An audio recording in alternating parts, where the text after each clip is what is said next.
Welcome to HeroQuest fans. We are finally ready. Finally live on twitch.tv/HeroQuest fans. It is a Friday. And if you're listening to us on YouTube, it's not live, but thanks for joining the replay. So the music you're listening to is created with the assistance of AI from Suno.com, created by me, Kurgan 2025, but using the AI. And we're about to play against the Ogre Horde quite a bit late. Sorry about that. The reason is because we had some kind of very interesting leak regarding Wizards of Morcar. Well, we think. I did a video very recently, which is also posted on XSE3, home of HeroQuest fans, about a leak, which leads us to believe that we know that the release date of Wizards of Morcar officially now, but it's speculative. So there's also some possible implications for the Wizard Quest pack. But we can get into more of that. I think it's something that we should probably discuss before we play, just to kind of get it out of our systems. So I'm going to welcome our heroes who have been waiting patiently for us. So we've got Grimlore, aka Zargon Goes On and On. Check him out on YouTube. We got Bohemius. We got Glasgow Gargoyle. And I saw Carnigal was here a second ago, but he seems to be gone now. But welcome, guys. Hello. Hey. Oh, and thank you for all the arena contributions. So Bohemius, Ribby, Mr. Big B says, "Holy cow! I actually made it for a live show. Let's go!" And Geek on Giddy says, "Karen from HQHR has resent you the memo." Oh man. Thanks, Ribby. Thanks, Geek on Giddy. Whoever else. Okay. Yeah. So my rhythm is completely thrown off because of that. So, guys, before we get started, have you heard the leak? Have you seen my video? Has anything else transpired that you want to talk about before we actually play? Well, the regarding the leaks, what I want to just point out that happened already something similar. The what is it, for example, when La Guarida de Morcar posted the files because they were very angry. The Crypt of the Perpetual Darkness was not going to be released. Okay, release their own translation, their own files. The day after they took it down, because exactly the day after they did the announcement. So this time, okay, they pre-announced that they're going to do an announcement, so they got blocked before they can actually. Anyway, it's going to be a very similar product because it portrayed it for Wizard of Morcar. It can be confused, and I suspect it is going to portray also other items that probably got taken as an inspiration from Sinister Sorcerers. Okay. Yep. So for those of you not in the know, and thank you, Bohemius, for those of you not in the know who have not seen my video yet, listen.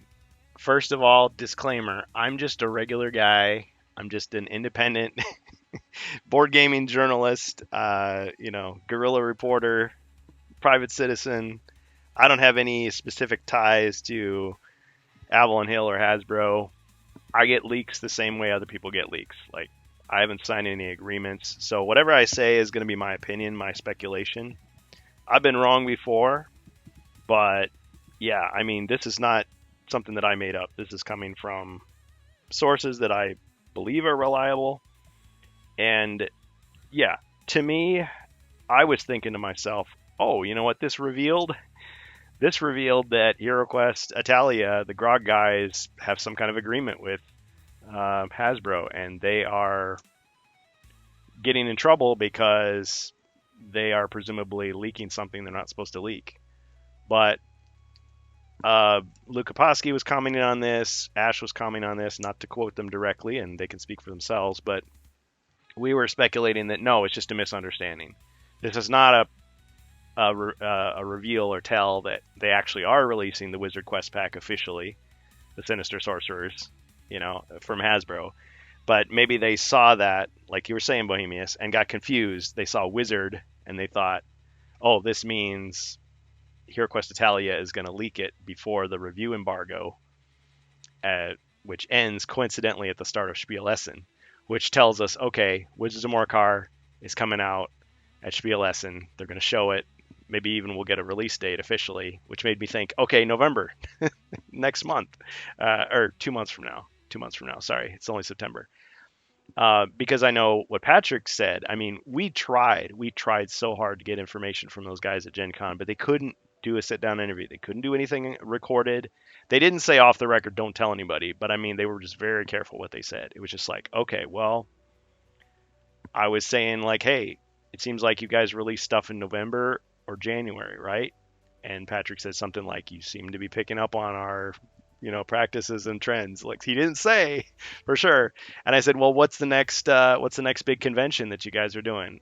He said, oh, it's Spiel Essen. Well, he didn't say it's going to be revealed there, but he did say that's the next one. So that made me think, okay, could be, maybe.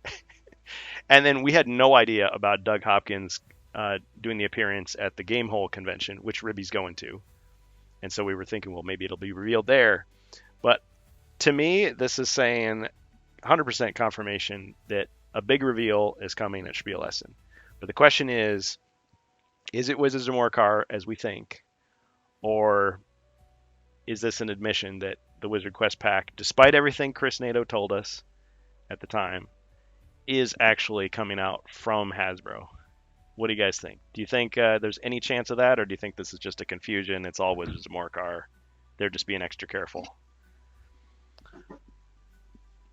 I don't believe they are going to release the Wizard pack. We already discussed it. I believe that they are already releasing all the stuff that was in the Wizard pack and in the Dwarf pack in the notes.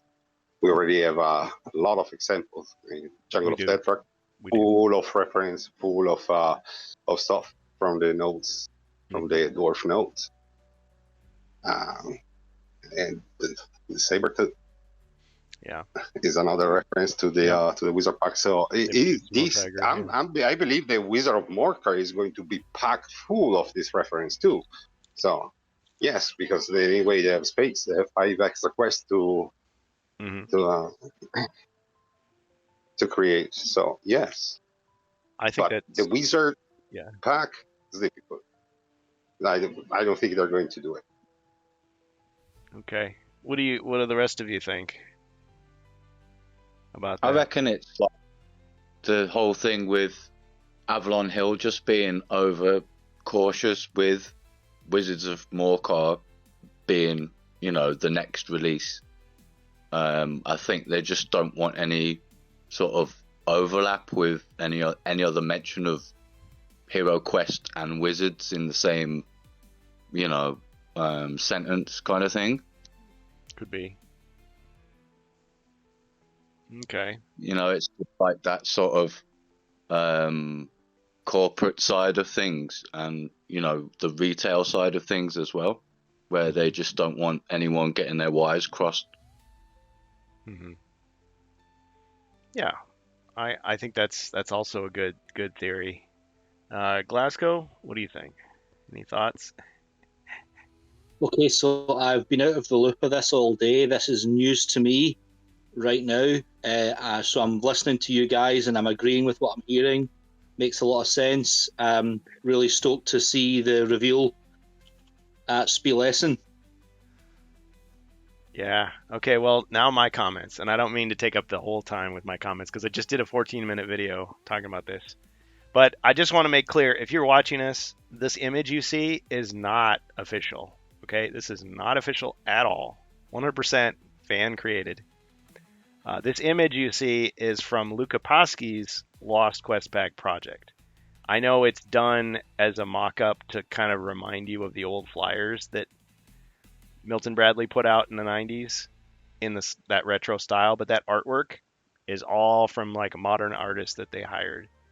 The tiles and cards are done in a similar style. It's not released yet, the fan pack. But yes, the Wizard Quest pack that we're talking about has nothing to do with Wizards of Morcar. They're completely different things.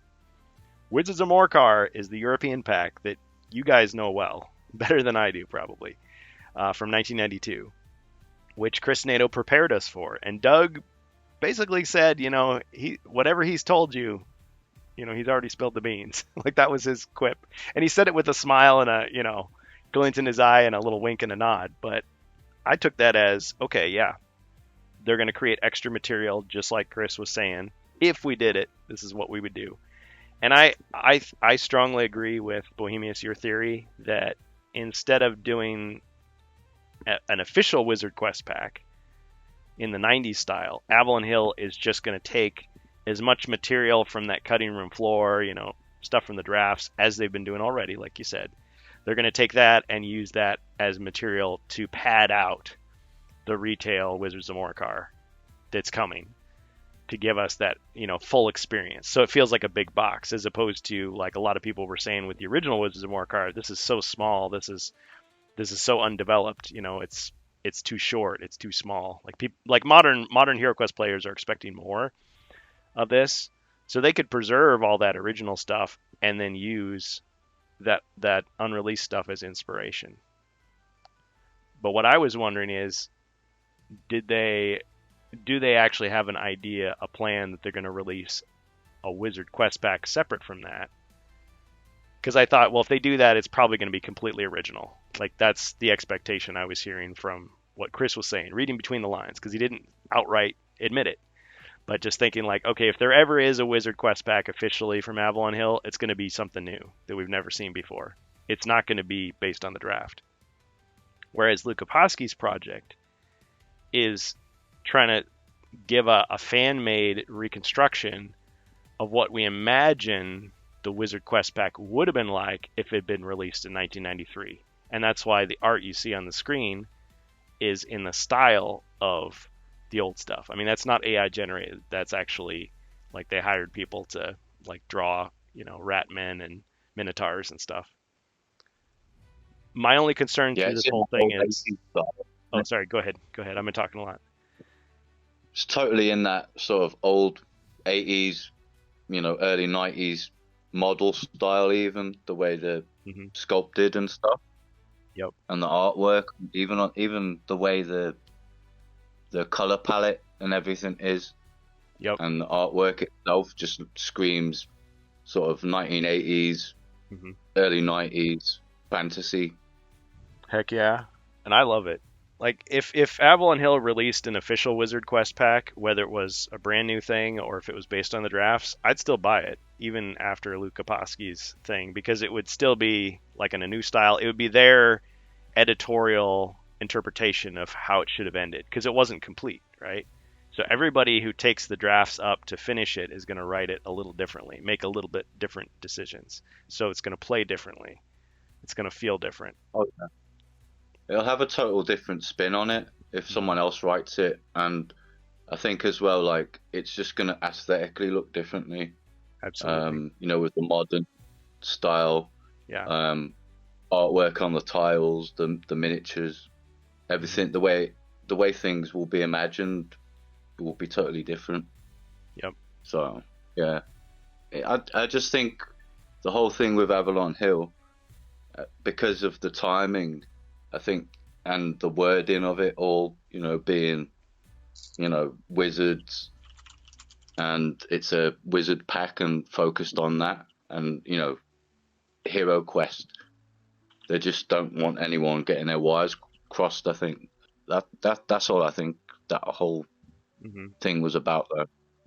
I can definitely agree with that as well. The whole marketing side of things is, at Gen Con, they were really strongly focused on Crypt of Perpetual Darkness. It was like, that's what everyone's talking about. That's what they're showing. Yes, they did have some First Light going on, but it was like 99% focused on Joe and his stuff. So, a lot of us are like over it already. We're just like, yeah, we already know about that since the Mythic. Okay, so there's some new cards, but let's focus on Wizards of Morcar. That's what we wanted to talk about. but they wouldn't allow us to do the interviews. But yeah, the marketing was, that all focused on Joe's stuff. So now that they've done that, it would make absolute sense that their next strategy is to focus all on Wizards of Morcar. And why would they release 2 wizard packs at the same time that are similar, that the average person is going to get confused and go, wait, which one? Are you talking about the wizard pack or the other wizard pack? So people are probably searching YouTube for Wizard Quest pack, and they're getting these videos, and they're thinking, wait, is HeroQuest Italia about to reveal Wizards of Morcar, or is this something else? Like, we know the difference, but maybe the average player doesn't. So I could definitely understand them, even if they are going to release a Wizard Quest pack, just kind of like shelving that for now in favor of this. That makes sense to me. I also had this crazy idea, though. I had this crazy idea that what if, I mean, anything's possible. What if, after they did Joe's pack with the radically different art style for the cards, what if they decided, hey, let's release something exactly like you're seeing on the screen? What if they decided, let's release a Wizard Quest pack based on the drafts in the old style, sprues with plastic, old style cards, like everything retro style. Because what if they decided that's what the fans want? We can do it. We have contacts with Games Workshop. If we need to like check some boxes there, they've, as Chris said, they've got everything. So maybe there's only a 1% chance, but I thought they could release this. They could release it. And if they did, 1% chance in my view, if they did that, maybe that Luca Paschi's project would be in trouble because it would be considered competition with it. And that would suck. That would be bad for us, but it would mean that all of our efforts were not wasted because we got their attention and they decided we're going to do it properly ourselves. And so they would just put it out. But then that would give us the opportunity to modify it, because if we know that they're already releasing it, we could just do something original. Like, it's just a spin-off. It's just a fan mod of it. But yeah, more likely this Wizard Quest pack is not coming out at all. It's just going to be a fan recreation. It's going to be fine. Hasbro's not going to give us a hard time as long as we're not selling it, because we're not. I think Luca Paschi's made that very clear. They're not selling this. So what you see in front of you is 3D printed models, printed cards, printed tiles, printed quest book. I mean, you're going to be able to download this stuff and then just print and play if you want, or use proxies. I mean, you could use your own miniatures. You could use figures from like Warhammer or Wizards of Morcar, or anything. WizKids. You could print your own creations. But I guess they even tried to contact the original artists who did the artwork for the drafts, and they were just like, nope, can't do it. Can't give permission or don't want to.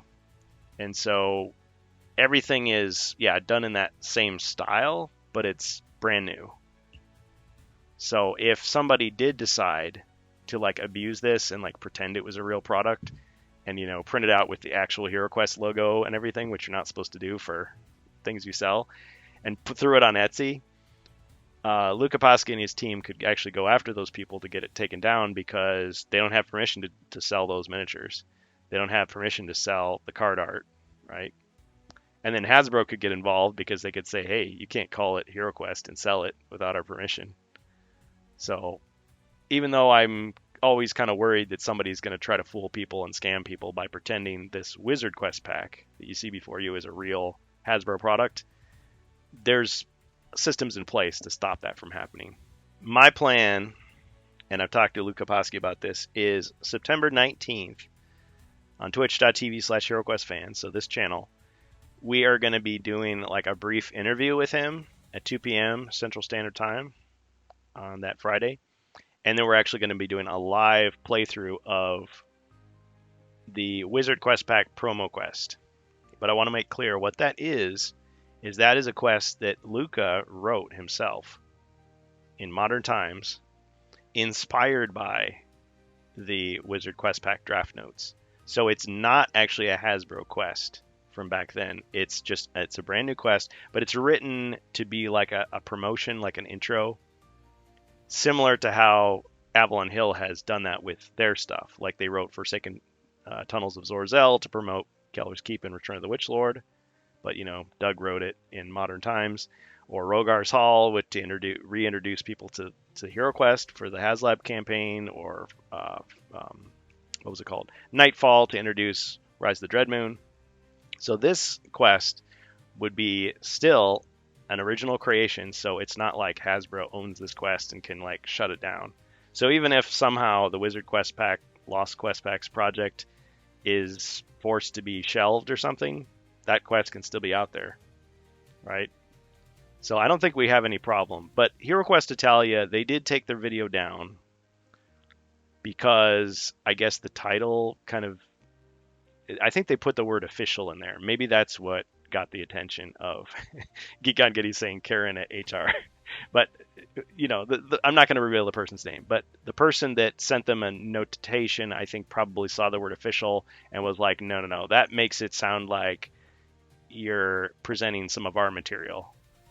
And so they just stopped it. Because I don't think that HeroQuest Italia has any special info that we don't have. Like, they don't know anything more about Wizards of Morkar or anything like that than we do. I mean, they're just regular guys reporting. So I think they're doing the same thing as we're doing. We were going to be doing a playthrough, but they were actually going to beat us to the punch. They were going to do a presentation with Luke Kaposki on their YouTube channel, which is called HeroQuest Italia, on the 18th. September 18th is Thursday. So they're going to do their stream first. The next day I'm going to do my playthrough. And then the next day, Saturday, September 20th, Cristobal of LaGuardia de Morkar is going to do a playthrough of the promo quest again. But I think with him, he's going to record it first. So it's probably going to be, he's going to be sitting at the table with some people and doing it. But we were all going to coordinate and just be like, okay, we get the reveal, then we get the playthrough, and then we get another playthrough. And you cover Italian-speaking fans, English and Spanish-speaking fans. Because this solo quest is going to come out, because it is a solo quest, it's going to come out in multiple languages. You're going to have the PDF that weekend. But the actual Wizard Quest Pack, the fan-made reconstruction, is not coming out until later. So don't have an exact date that I can give you, but it's going to be later. Okay, now let me address the comments in the chat here. We're still going to play some games today, I promise. There's so little information at this point, says Ribby, there's not much to speculate on. True. Geek on Giddy, Karen is launching Karen Quest on the same date. Okay, well, I wouldn't get too carried away yelling at Hasbro. I think if anything else, they've done us a service because they've sort of moved along the speculation. So I'm almost thinking, like, did they do this on purpose because they knew we were going to talk about it? So I hope nobody gets in trouble over there. They're just doing their jobs. Mr. Big B says, is this the one based on the original notes that were purchased a while back? Yes, absolutely. The Wizard Quest Pack that we're talking about is a fan-made reconstruction of what the Wizard Quest Pack would have looked like in 1993 if it had been released. So it was an unfinished draft thing from Hasbro at the time. Fans have finished it and are releasing it to the public sometime soon. Don't have any more specifics than that to give. But this quest that we're actually playing and showing is something new that he created. But again, similar to like how Nightfall is a prequel to Rise of the Dreadmoon, right? Let's see. He says, Gold Public says, yeah, barely enough speculation to fill out a 14-minute YouTube in the first half-hour stream so far. Yeah, but we all have our speculations. PDXC667 says, after last year, I think they will stick to only known stuff at Spiel. COPD in German, as they put it on the official Spiel news list. Yeah, well, we know that Doug Hopkins is playing Dread on the Horizon, which was shown at Gen Con. He's doing that at the Gamehole convention. And that was called a convention exclusive for Slight Quest, but we see from actually playing it that it's actually a teaser for Wizards of Morcar. So the fact that they're still promoting that makes me think, okay, well, this would be a perfect way to tie that into the, oh, by the way, here's Wizards of Morcar. P. Dixie says, I think they will do that, but not at Spiel. Focus will also be First Light and COPD. Well, yeah, they do have to promote it for every country. That's absolutely true. And we've seen in the past an unfortunate tendency for some of these conventions to act like it's a world premiere when it's not. Like, oh, it's a premiere for Europe, or it's a premiere for Germany, or, it's a premiere in this language. When in reality, like, okay, we've already seen it in other conventions already. But I really think that Wizards of Morcar will be revealed at Spiel. And maybe they'll just say, oh, and by the way, Wizards of Morcar coming out November 27th. Or they might actually have the box and they might open it and actually play it for all we know. That would be the best. Because I'm sure it's finished by now. Let's see. Other comments. I know we got to get through these and get to our game. Geek on Giddy says, I hope Luca's heroic vision is not compromised and will include the Lost Dwarf Quest Pack too. Yes, that's the plan. That's absolutely the plan. The Wizard Quest Pack has taken ages to get done. It's been agonizing getting through it and waiting. The Dwarf Quest Pack needs more work than the Wizard Quest Pack, so it might actually take longer. But I have a feeling that they've learned a lot of lessons from this first project, and so it may not take as much time as you think, even though theoretically there's more work to be done. So we'll have figured out a system. We'll realize, taking forever to edit it, maybe it's not the best solution. I mean, yeah, you can play test it, but the fact is, when you release a mod, other people, there's a very strong chance that people are not going to play it as you wrote it. They're just going to mod it themselves and play it how they want to. And since it's not an official product, the deadlines are all self-imposed. So at a certain point, you just have to say, hey, either I'm releasing this or I'm not releasing it, because it'll never get done. It'll never be perfect. Even if you think it's perfect, somebody else is just going to change it day one. So you kind of have to swallow your pride a little bit and just be like, okay, it's good enough. It's functional. Here it is. Do what you want with it. And Scottish-speaking fans. Bohemius, your comment was, yes, Geek on Giddy, Luca already said that the Dwarf Pack is already in plans to do it. 100%. I'm really looking forward to that. I'm looking forward to seeing it from a historical standpoint, but also that people can actually play it. And I think Hasbro will see what fans are doing, get those insights and go, okay, well, if this is what people want, and then maybe that'll influence some of the things they create too. All right, guys. So, are we ready for Against the Ogre Horde? Summon Minotaur. Next spell. Oh man. We're going to see. Oh man. Well, I was also thinking that when we do the live stream, so I don't know what Hero Quest Italia is doing, but I know for us, we're gonna play the quest, the promo quest, and we're gonna probably modify it from what Luca Posky actually intended, because it's a solo quest. But what do we do if we have a bunch of people show up? Well, we can just add other heroes to it, make changes, Is it going to give you also some extra, or just a quest? Like some extra spell downstairs? You'll have to wait and see. Got Got him. Yeah. What was one try? I think, well, I'll try to get some teasers out of him, but we'll see. Yeah. I think it works in his favor to just release more info. Might as well show it. It's like you get a demo of a video game and you're like, okay, well, what if I enter the cheat code? Do I get all the weapons that aren't in the demo but that are in the full version? Yeah. Thanks, Sargon. Goes on and on. Okay. All right. Let's get back into what we're here for, which is Against the Ogre Horde. So last we left our heroes, they were in the midst of the Pit of Chaos, or the Pit of Dread. And we got this crazy setup here. We got the Pit of Dread revealed in the center, thanks to Glasgow's spelunking adventure with Pastor Rock. He's revealed a bunch of rooms, side rooms. We got this Hypnotic Blaze going on. But I think we were saying that after this, the ogre will be unfrozen, or at least he'll be able to defend. Because it is Zargon's turn.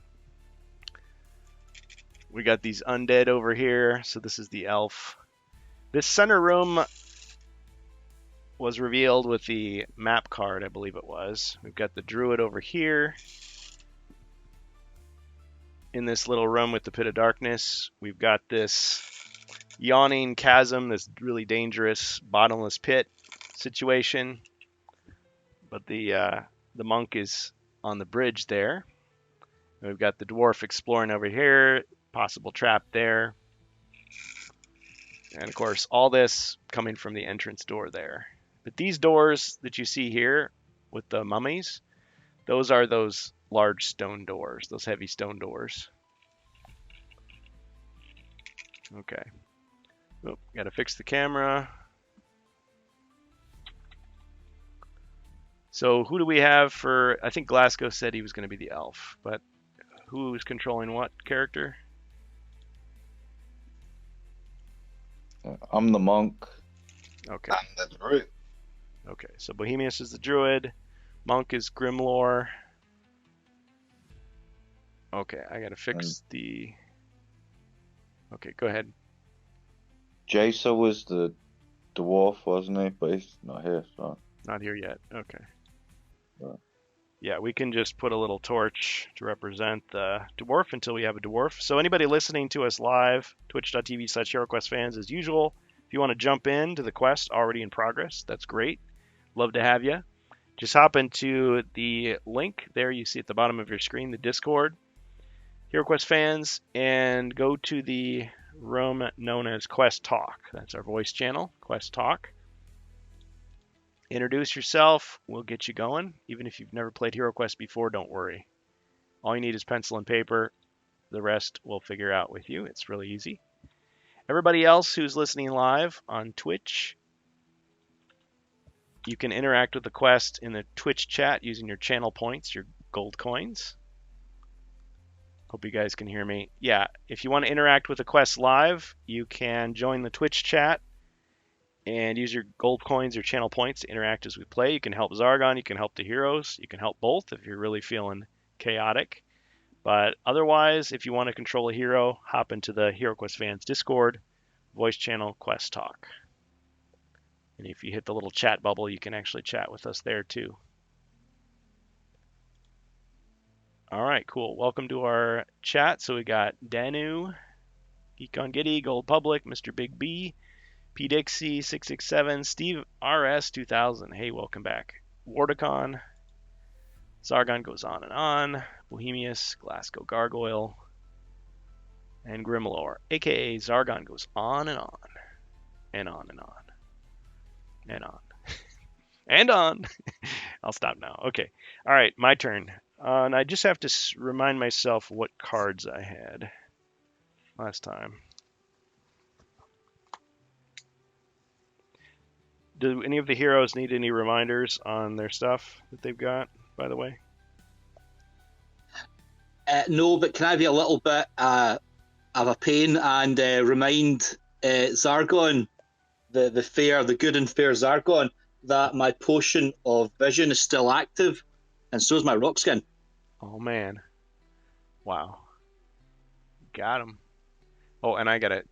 We don't have a barbarian. No dwarf. Got a druid, though. Yeah, thanks for the reminder, and let me just double check here what got going. So the stats of everybody. So the druid has 5 body points and 2 healing potions. Dwarf has 6 body points and 3 healing potions. Of course, he's not in the quest at the moment. Elf has 6 body points, 4 healing potions. Monk has 1 body point and 4 healing potions. And his abilities are going to be resetting because he's not seeing monsters at the start of his turn, most likely.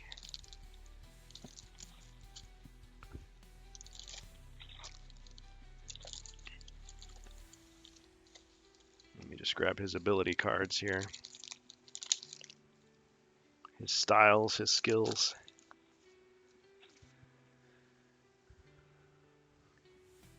Okay, and then my cards. Yeah, I was not prepared today because I was trying to cover all this leak information. It's a nice distraction though.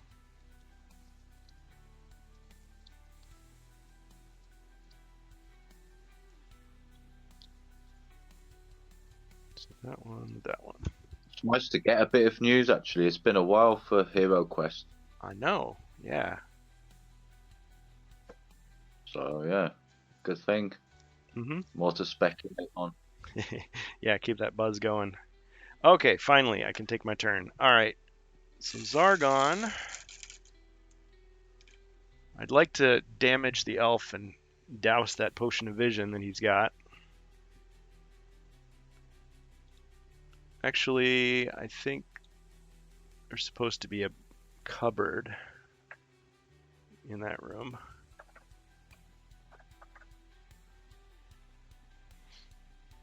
I didn't destroy the cupboard, did I? That was just last time.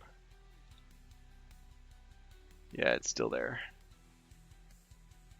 Sometimes furniture gets broken in the course of the quest. Okay, so I have all these undead guys. And this secret door is open, I believe. That secret door was never opened. It was never opened. Oh, okay. Okay, so they can't get out. All right, fair enough. I guess they'll just post up 1, 2, 3, 4, 5, 6, 6. 2, 3, 4, 5, 6. 2, 3, 4. 1, 2.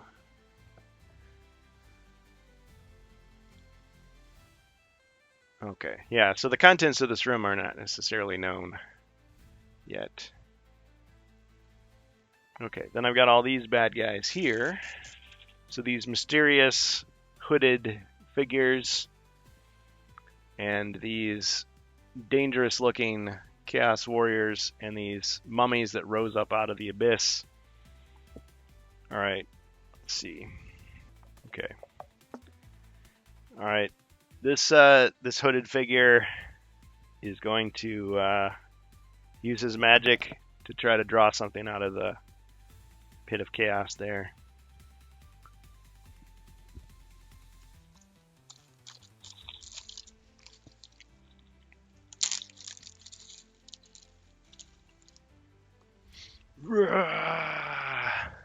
It's an ogre.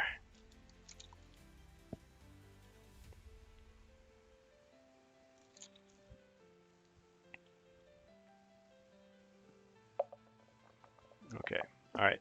And that's all Zargon's gonna do. Oh, this guy.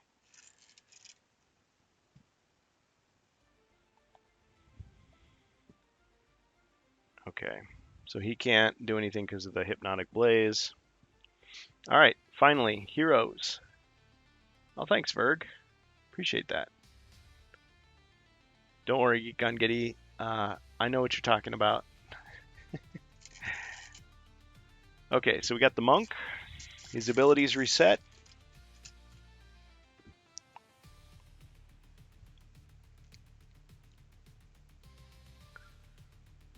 Grimlore. All right. Yeah, I'd just like to move towards where the dwarf was standing and just move like one square in front of him and do speak with stone. Okay.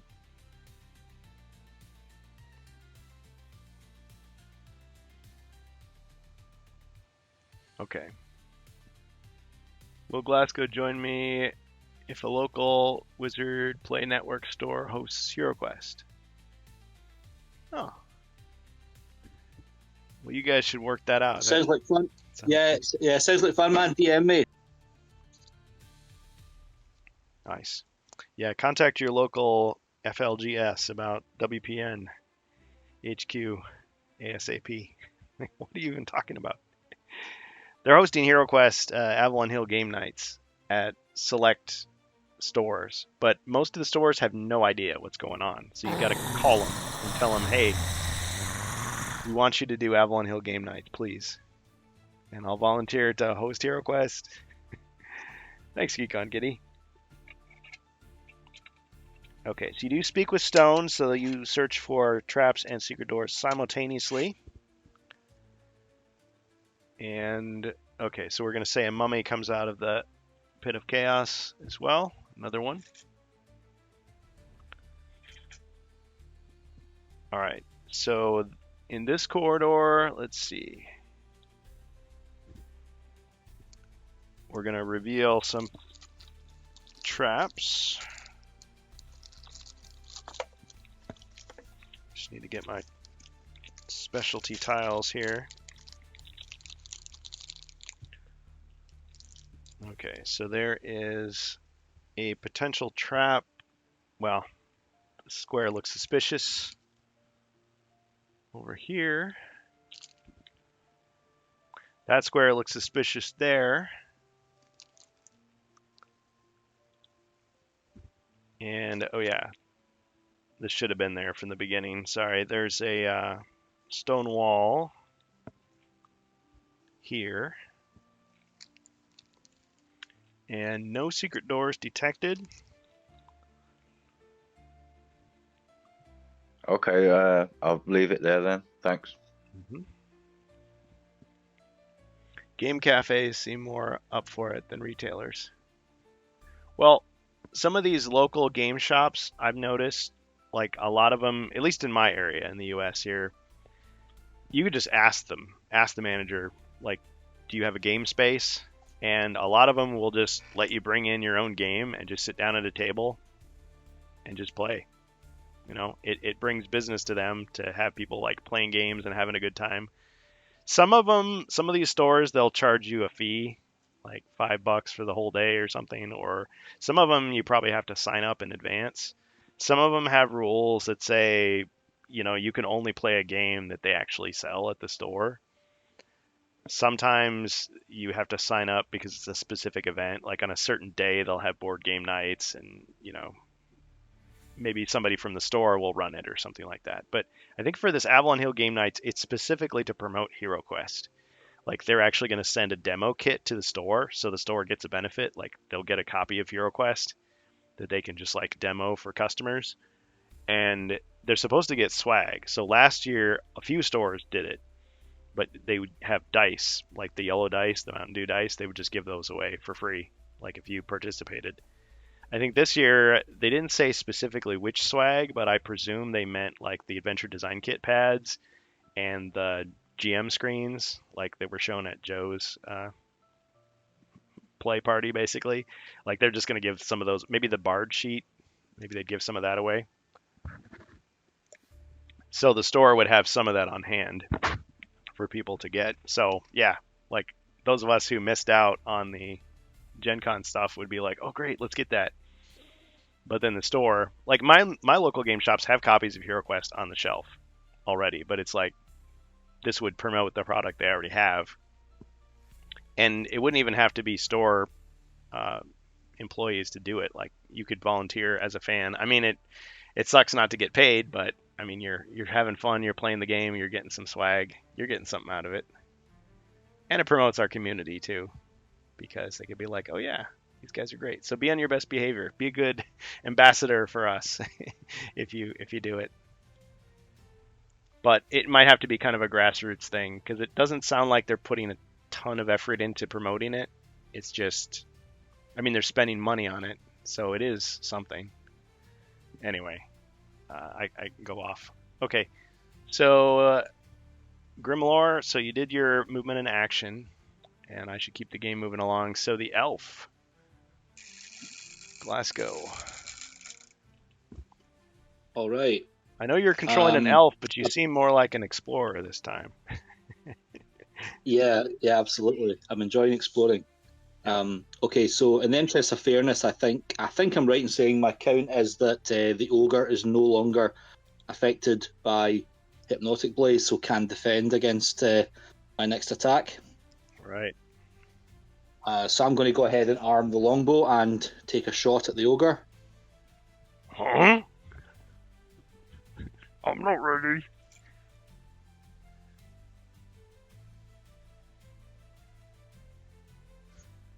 Mr. Big B, and just like that, I'm willing to host a HeroQuest night at my FLGS for the chance for swag. Heck yeah, man. I'd even take a vacation day to do it. I'd do it for free, but yeah. Now, if they're gonna let me do it, I will say this: they're gonna have to be prepared for the fact that I may use homebrew rules. Like I may just do that. That's my prerogative. I guess this could be a whole side discussion. I know when Sikashem did it, he brought all kinds of like fan-made stuff with him. I think at a certain point though, it's like if you're playing a completely different game that's not recognizable as the HeroQuest that they're actually selling, maybe that's going too far. I don't know. I guess you're showing people, hey, yes, this game is awesome, but guess what? There's all kinds of like fan stuff out there. If you don't like what's just in the box, you can expand that and expand it endlessly. It's a Scottish ogre accent. And wear your t-shirt when you do volunteer. Yes. Okay, sorry, I'm getting totally distracted. Okay. Mr. Elf, you have done an amazing role, and I'm going to be hard-pressed to defend that. So I'm just prolonging the inevitable. I will kill him.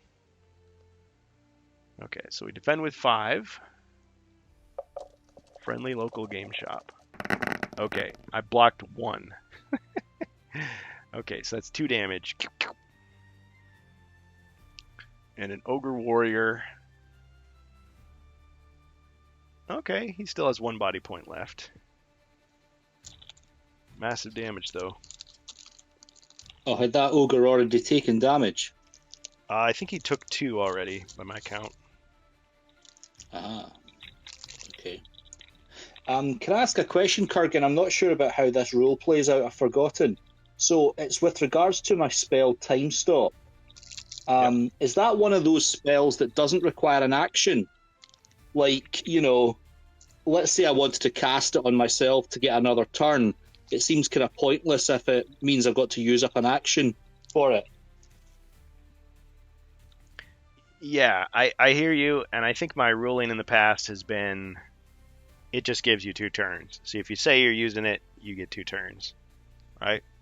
1 full turn and then another full turn, rather than you use up 1 turn and then you get another turn, which would only mean you got a bonus action.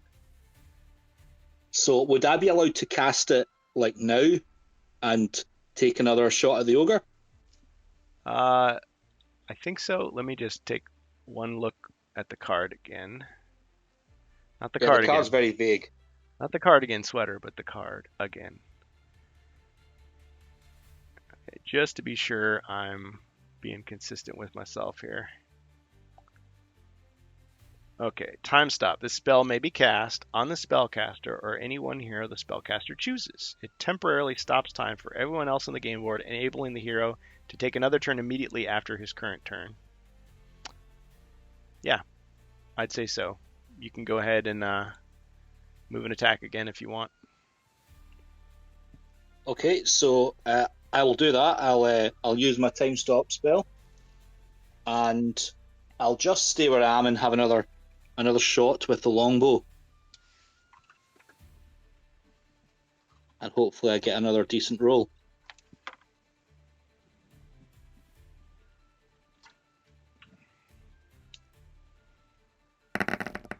Two skulls. Wow, okay. I get another defense. Dang, got him. Vorticon says, was Hypnotic Blaze active until after the elf's turn? Carry over from last week. I think we decided that I was able to defend. Thanks, Mr. Big B. Yeah, I think it lasts 3 monster turns, so when we got to the end of the ogre's 3rd turn under the spell, he was freed from it. Yeah. I realize different Zargons are going to interpret it different ways, but that's what we settled on. Bonus treasure search. Nice. Okay, so there's 2 bonus treasure searches in reserve. Thank you, Wordicon. Okay, so I think you got him. No.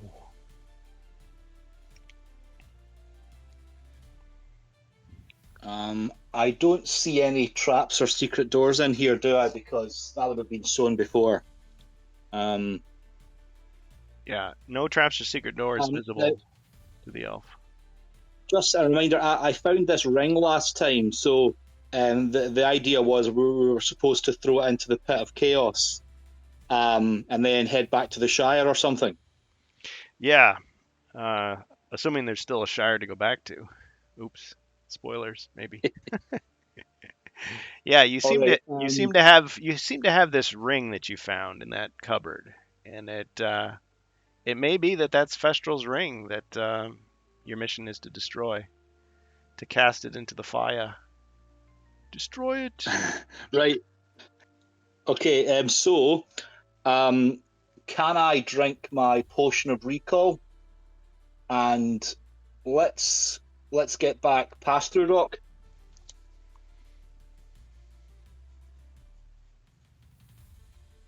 Okay, so Pastor Rock is back. I'm beginning to think this elf guy is kind of a sneaky, scheming character. I love it. Okay. And I won't move. I'll just end my turn there and pass on to the mighty druid. And I'm going to say, even if your memory is really good and you remember 35 years ago playing this, I think there's still going to be a few surprises. Orticon has got some potions for people. Excellent. Oh yeah, I remembered I've got some combat music. I should dig out here. Again from Suno.com.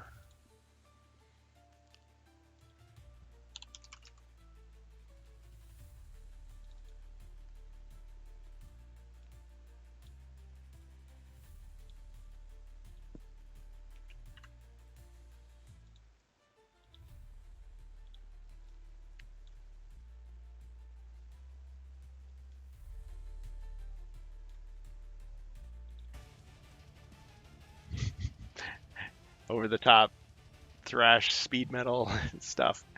Hope you like it. It's like from the 90s, man. Okay. One for all, he says. Okay. So I guess we'll divide these up. So I'll just give it a quick shuffle for this potion deck.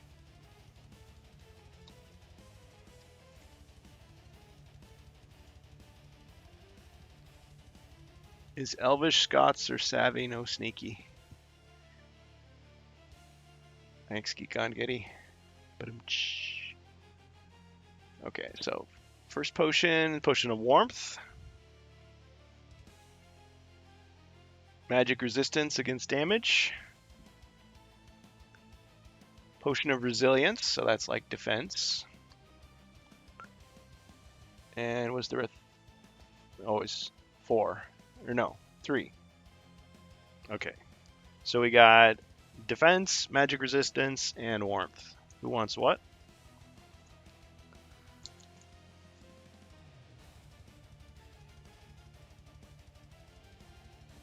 Could I have the potion of defense if that's all right with everyone?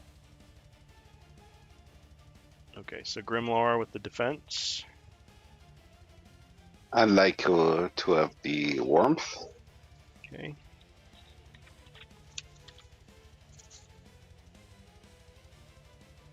Okay, so warmth for wizard. Monk gets defense.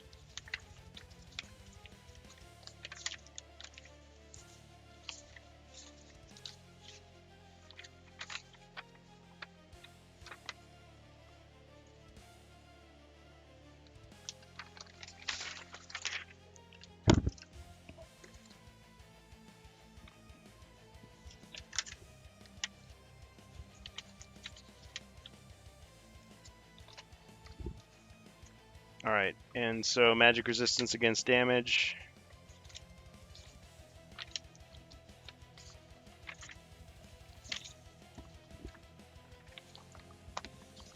I'll happily take that and take me to 3 of those. Yes, just the elf. Okay, thanks a lot. By the way, how are you guys on time? Are you able to go a little longer, or I don't mean to. I know we took up a lot of time talking about the expansion. It's only 3:30 here. Yeah, I can Okay. keep going, no problem. No problem. Whereas Sir Sean Connery would say, sneaky. Ah, yes, sneaky. I try. Okay.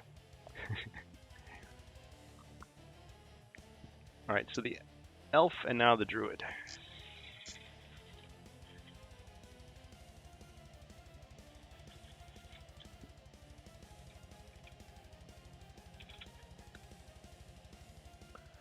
Bohemius? Yeah, the druid. Druid. I don't remember what I gotta do. I think I had to transform. Supposed to dive into that bottomless pit, I think. Oh, that was just Zargon. Yeah, after you transform. evil, speaking in your Be ear. It's like, there. Transformation. I transform. Polar bear. Wow. And yep. Prepare for the accent attempt. prepare the shield and the sword. Right. And pass. Okay. Bonus monster.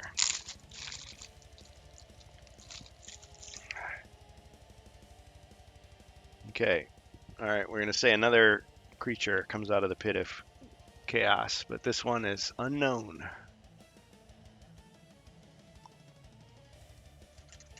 Yeah, it's like Sean Connery is one of the celebrity impressions I try to do, along with Arnold Schwarzenegger, Christopher Walken, Ric Flair.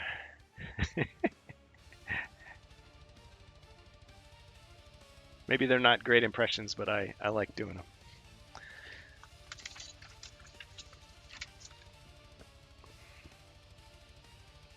Hey, thanks, Verg. Okay, so that was. I'm sorry. Was the druid also going to move or not? No. Well, actually, He's ready. I don't know because I want to see what the elf is doing, so I'll pass this turn. Oh yeah, Macho Man. Yeah, Randy Savage. We've been known to do a Macho Man Randy Savage impression occasionally. Yeah. Yeah. Apparently, I kept my 50,000 points after a year gone. Yeah. No, nobody gets their points reset. Not on my watch. Sean Connery Abomination appears as a Harry Haggis horror from the pit. Ooh, yeah. I can't do it too much, though, or I'll lose my voice.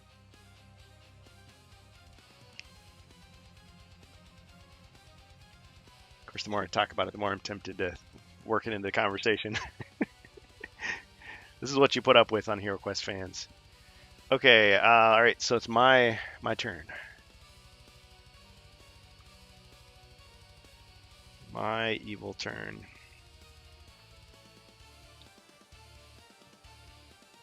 Okay, let's see what we should do. Yeah, okay. I'm gonna have these two cloaked, hooded, mysterious figures of evil begin to do their magical coordination, and they're gonna try to teleport these 3 monsters towards one of the heroes.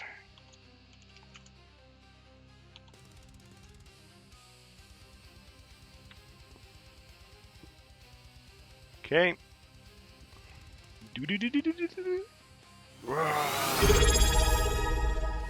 Okay, so they appear in this room with the druid.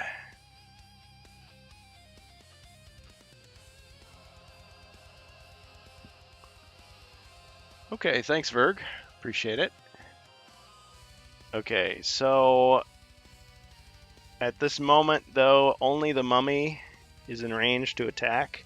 So he's going to attack the druid.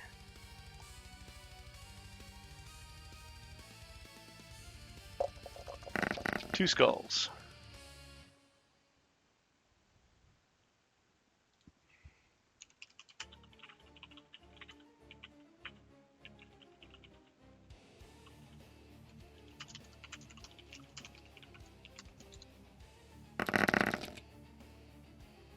Has anyone played the Barbarian as the Highlander of the Clan MacLeod?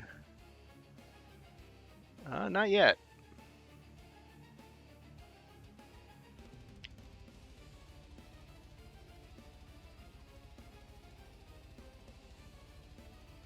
Dang.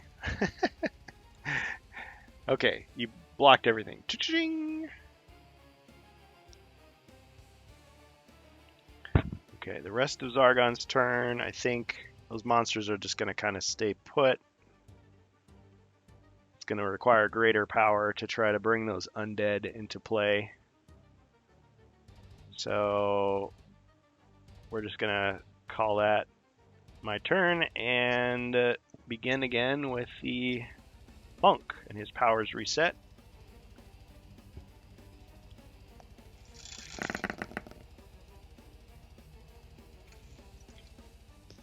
I'd like to move back into the room with the bridge as far as I can go and try and see if I can help out the druid there.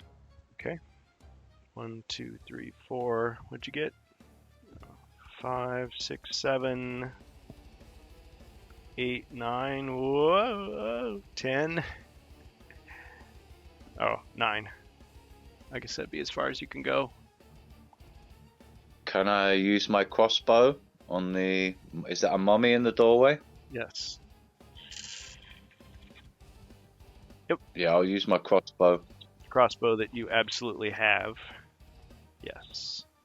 Or wait a minute. What did we decide? I do have one now. Okay, you do have one now. Originally you didn't have one, and I was just like, oh, I guess you have Yeah, one. we bought it. But We then bought we it last bought week at the beginning when Yeah, yes, you passed it to in him. Glasgow come inside the quest. Oh, okay. Let me just put a little note there. Heroes cheating, punish them later. No kidding. Zargon cheating, no one holds them to account. No, it's Don't hard to worry, don't remember worry. stuff from week to week. So appreciate. I have my scoreboard for every single time you cheated. So Yeah, you run out of paper. Yes, to write on the back. yeah, I don't know. Sometimes I'm modifying stuff to overcome what I think are weaknesses in the original adventure, and other times it's just because I misunderstood what was written and just made something up. Don't hate me too much. Okay, hate me a little bit. Okay. Wow. So you missed. Yeah, I missed. Yeah, you were trying not to tip over and fall, so you were a little too careful and your bolt went wild. Okay. All right. Mighty Elf. Crafty Elf. Sneaky Elf. Okay, let's roll for movement. Hoping for a big roll here. All right. Okay, 5. 5. Okay, I think we'll just do... Can I do a treasure search in this room? Is that an armory? Yeah, this is one of those 3D printed, painted Nice. weapons racks. Nice. Let's see if there's anything worth finding there. So I'll do a search for treasure. Okay. Now, is this a bonus search or a regular search? I think I'll leave the bonus search for my my comrades on the other side of the dungeon. I'll just go do a regular search. Okay. No special note, but there are jewels. Find a small wooden box, is simple looking and very old. Within you discover it's lined with velvet and contains very small jewels worth 50 gold coins. Right. I'll just move one south, please. So you have 1,086 gold now.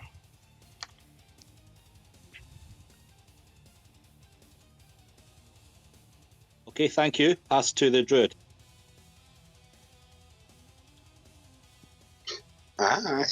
I should be able to see the monsters there. Well, you know, bears Yeah, bears don't have very good vision, but they do have a good sense of smell, so sure, why not? It's an orc.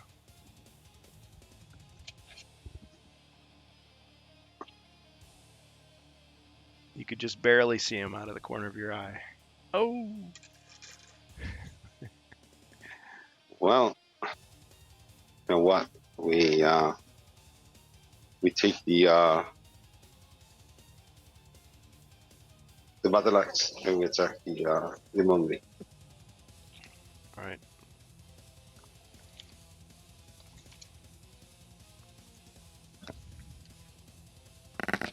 One skull. One.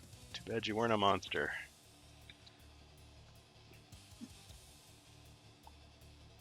Just checking. Do you have any potions of battle? I was checking. I think I had. I'm not sure. Oh no, I guess you don't. You have dexterity. I was misremembering. And you don't have any skill cards either, so looks like that's going to be your roll. All right. Yeah, I have nothing to change it. So yeah. Ching! No damage. Wait, Geek on Getty says uncommon feat for Zargon. Zargon casts, floods the dungeon with atomized gummy berry juice. Through vents to reverse the play order for one round that starts with Zargon at any point. Surprise! I'll cash once I've raised a coin. I like the way you think, sir. I like it. Okay. So what's happening now? Druid. I blocked your attack. Are you gonna jump into the pit? Do what? Jump into the pit? Sargon, stop that. I'll do no such thing. I'm thinking actually to do it. You could I'll jump. Well, jump. Okay, you jump. Well, you could use dexterity to hop over in here. I'll jump. I'm lagging. I can say I'm jumping inside the pit. I'm jumping, yes, the other side, of course, with a whip. Da, da, da, da, da, da, da. All right, he puts the whip away. He takes off the fedora, stuffs it back into his fur. Very nice. Okay, only with the black shield, right? Yeah, so I get damage. You're good. I'm fine. Yep. There you go. You didn't even have to use your dexterity. And that's I forgot about the whip. I love the whip. Okay. All right. Now Zargon's turn. Smart. Now I have to go into that pit to attack you. Yeah, but you had to figure that was a bear doing all of this. It's even more hilarious. Yes, it is. Like a big grizzly bear. The ogre doesn't care. He falls 30 feet to the floor. But he's so big, he can kind of like, his belly gets like wedged in there, and he can still kind of reach up with his club and like hit your toe. So it's with one less. Attack with one less. So he would attack with 4. Still pretty powerful.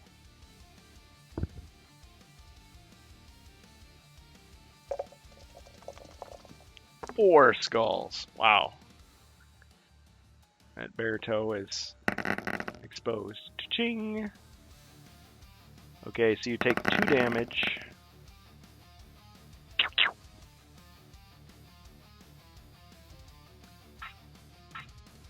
And No, no, no, no, no, no, no, no, no, no, no, no, no, no, no, no, no, no, no.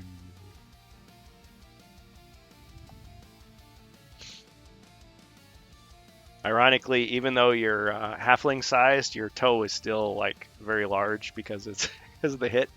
It's swollen. The ogre sounds like Arnie. Get in the chopper.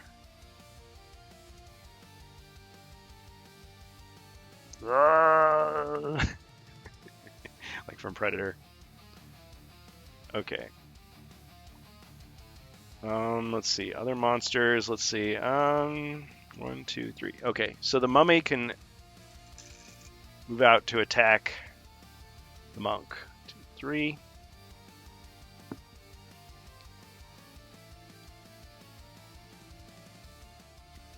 Can I use Twisting Torrent to defend that?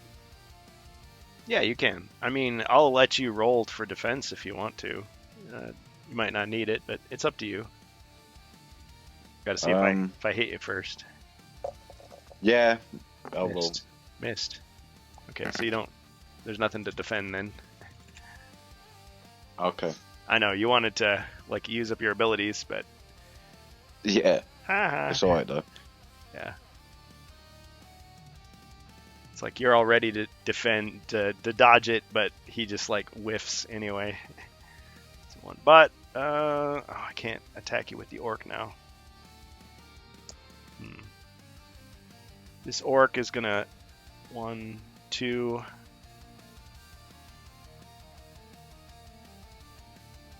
Wait. Oh, you can shoot me from here. What am I saying? Okay, the orc's gonna move to the other side. I guess I really didn't accomplish anything. He's an orc. He just does what he's told most of the time.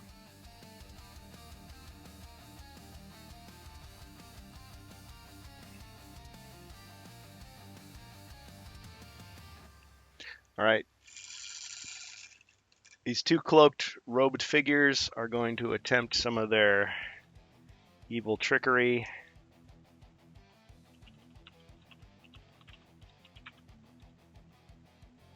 Okay. All right.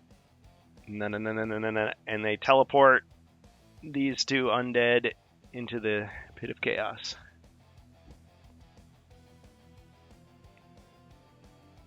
Okay, and that's the end of Zargon's turn. Heroes. Starting with the monk.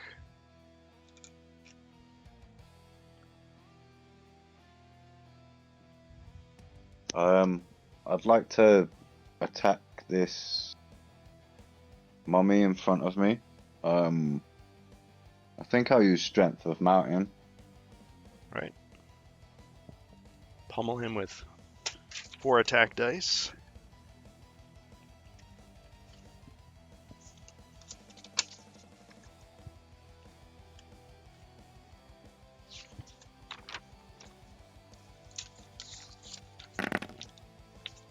Wait.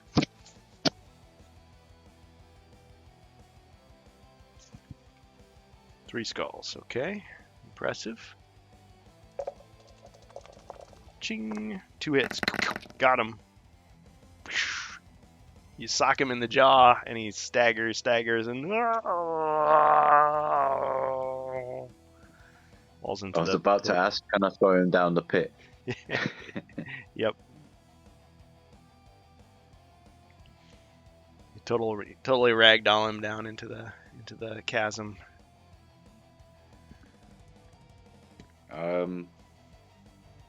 And yeah, can I move as well, or is that?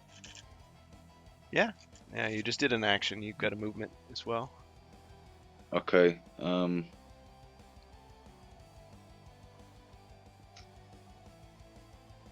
Nice roll. Hey, that's just how we roll. So we've raised 40,000 gold for the Arena Battle 2. Well on our way. 'Cause I think I only made it 50,000. 8. Okay. I think I'll just move in to the room, and then 1 left, and then I'll just leave my turn there. Here? Yeah, that's great. Thanks. Okay.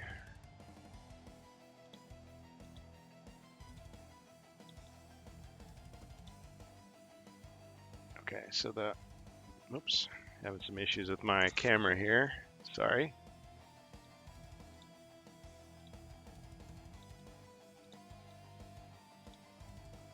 Okay, so that was the monk's move in there. All right, elf. Okay, rolling for movement. 4. Ah, that's no good. I did come up with this house rule that if you want to sacrifice your action to roll movement again and add it to their first roll, you can. That's from SuQuest, I think. No, that's not going to work for me. Thanks. Thanks, though. That's good to bear in mind for the future. Yep. It works. Oh, so almost like you've got 2 actions and you can have 2 movements sort of thing instead. Yep. Only works if you're in the territorial confines of Spain. Just kidding. All right. I'm just going to go for something normal here. So let's go ahead and we'll do a night move down to the door. And let's open it. Let's see what's there. Behind door number 1. Okay, open the door.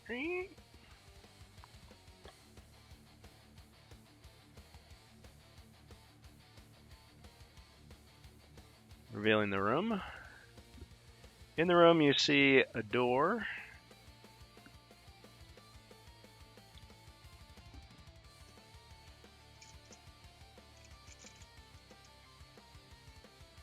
Or was cast in the chasm remembers the chewing gum it found on a discarded boot. Chews it, yums, swallows it, continue to fall. They break wind and the escape balloon emerges to raise them back into play. Whee! That's nuts. But I like it. It's like kind of a Shrek move. Okay, but the room. We got to reveal the room. Okay, so there's a large number of goblins in there.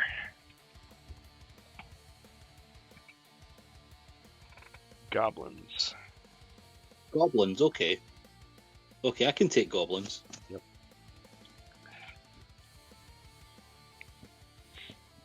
It's like you pull an arrow out of a skeleton on the ground. Goblins.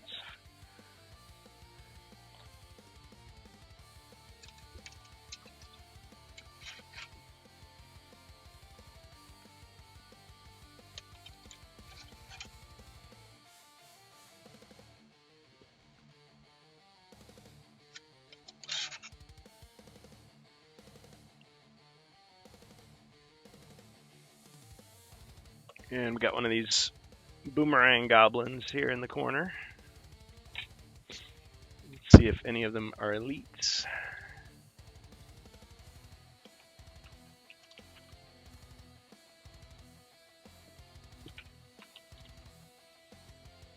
Goblins of the Gorbles. 2, 3. Okay, so 3 of them are elites. If these goblins are from the Gorbles, I'm out of here. I'll confess I don't know what the Gorbles are.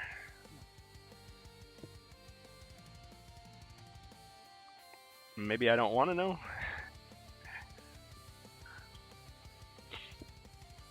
Okay. Alright, there they are.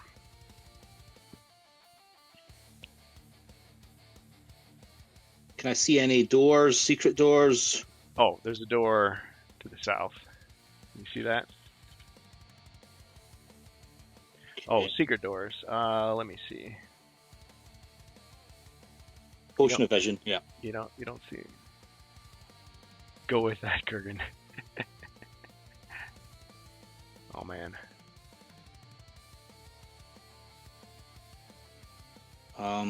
Okay, so let's arm the longsword and shield, and I'll attack the red shirt. All right. He's like, no, it's orange.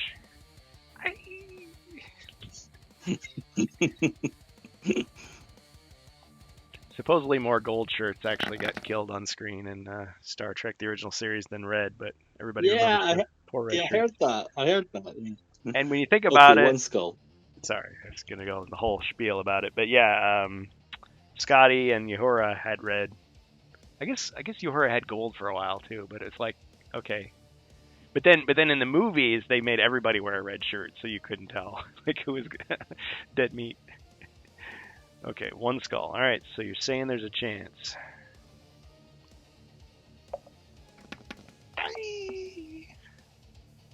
Got him.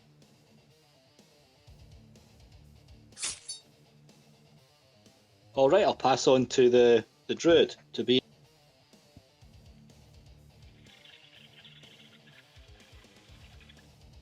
All right. Yeah, and there was an actor that died at least 3 times in the classic series. Oh man.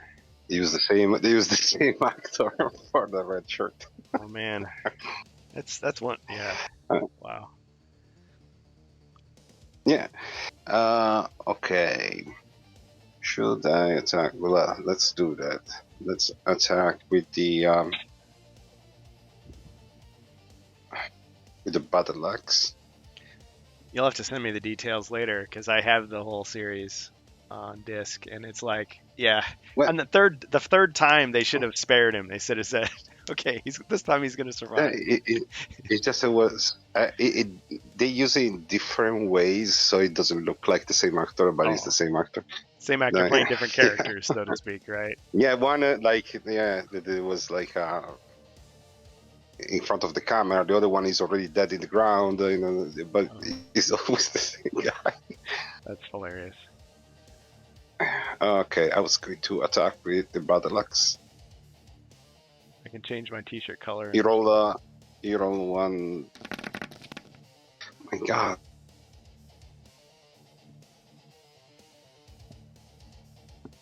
You're attacking the ogre with one attack die or one skull. Okay. Let's see. Well, I defend with one less, so I defend with 4. Nothing. Okay, that's a hit. You socked him on the top of the head. Hit your big toe. And I wait here. Okay. Well, you're in a good spot strategically.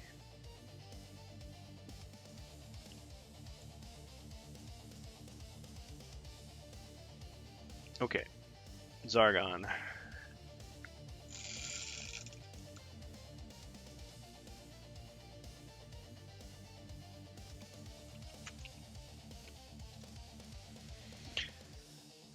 Oh man. Okay, so these hooded figures use their power to teleport these 2 undead into this room.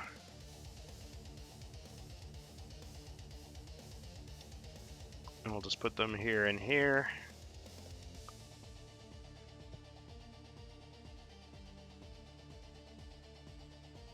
I guess they're not going to do anything else.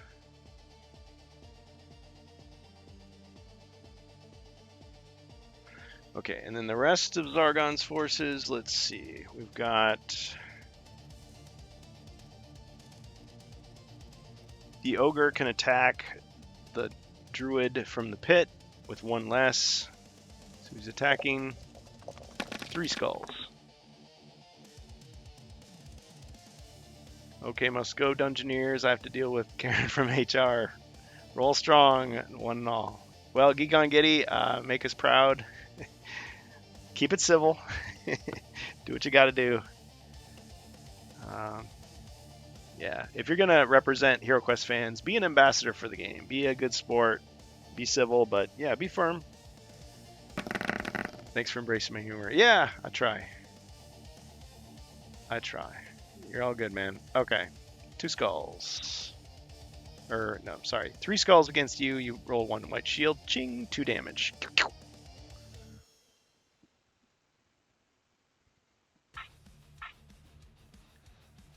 Huh. Oh, yeah. Okay. I'm going to move the ogre out of the pit and shove the druid back. Because I can do that. Hooah. Hooah. Another cross. What's that? Nothing. Oh. Another cross for the cheating book. Oh, man. Yeah. Zargon's above the law. Okay. Okay, these guys I said couldn't move. But this orc. Okay, he's going to go into the pit. 1, 2, 3. And he's going to attack the druid from here.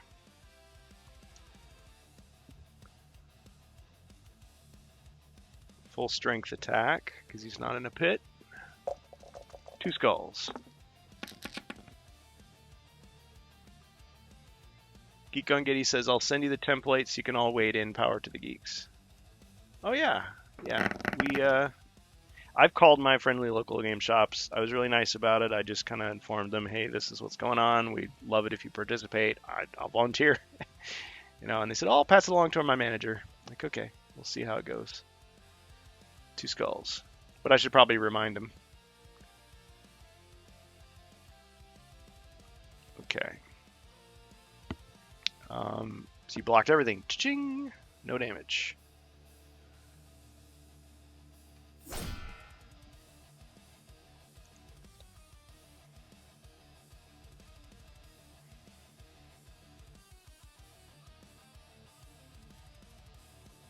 Alright, I got all these goblins.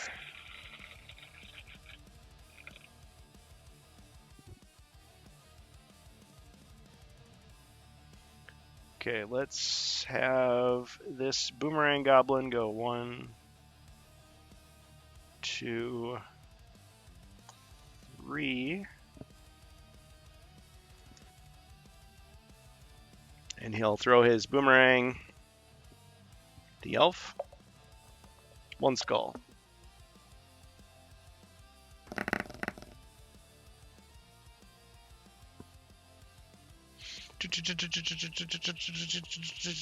Combo breaker. Alright, you get a wrestling move. Yeah, the elf is just going to swing on that door frame and use that to give the goblin a good drop kick. Bam. Right into the others. Bam. It does that thing where, like, they all catch him and then they shove him forward, but then he just, like, lands flat on his face. Okay, not so successful. Alright, so the other goblins all look at each other like, you get him, you get him. Alright. Yeah. Runs forward to attack. This is an elite goblin. He missed. Aww. Okay, I guess the other ones just kind of queue up behind him.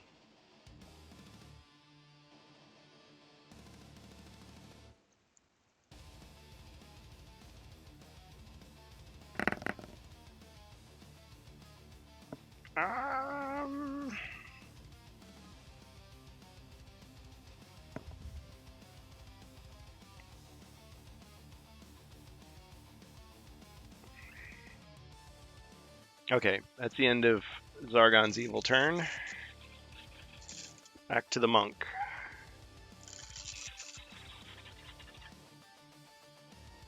Can I move right 1 and attack the skeleton archer, please? Alright. And what are you using to attack him?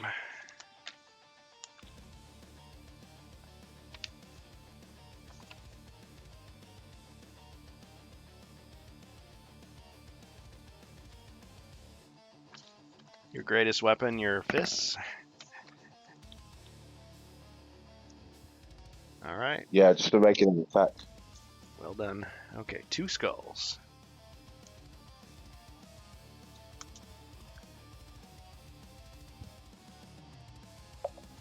Got him. The bones go bouncing into the pit. Thanks. The skull is for the ogre, sorry. Yeah, that'll be my turn, thanks. Okay. Alright. The elf. Glasgow. All right, rolling for movement.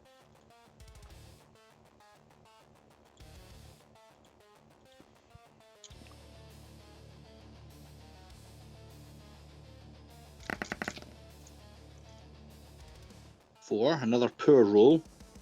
Can I go 3 north and 1 west? I'm sorry, am I allowed to attack first before I do that?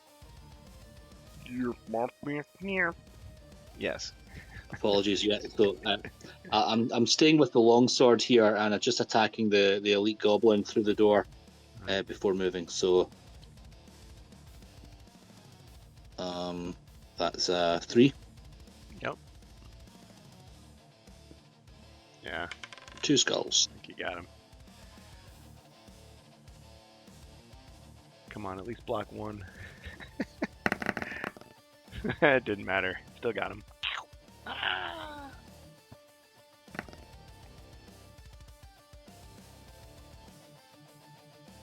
All right, and now I'm gonna do the 3 north, 1 west to the corner of the room again.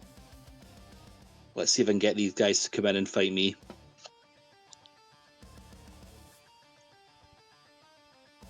He's telegraphing all his moves.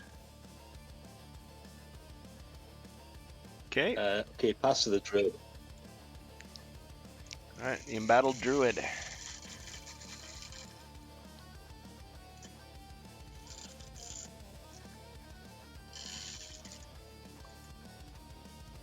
The druid is going to attack the orc with battle axe.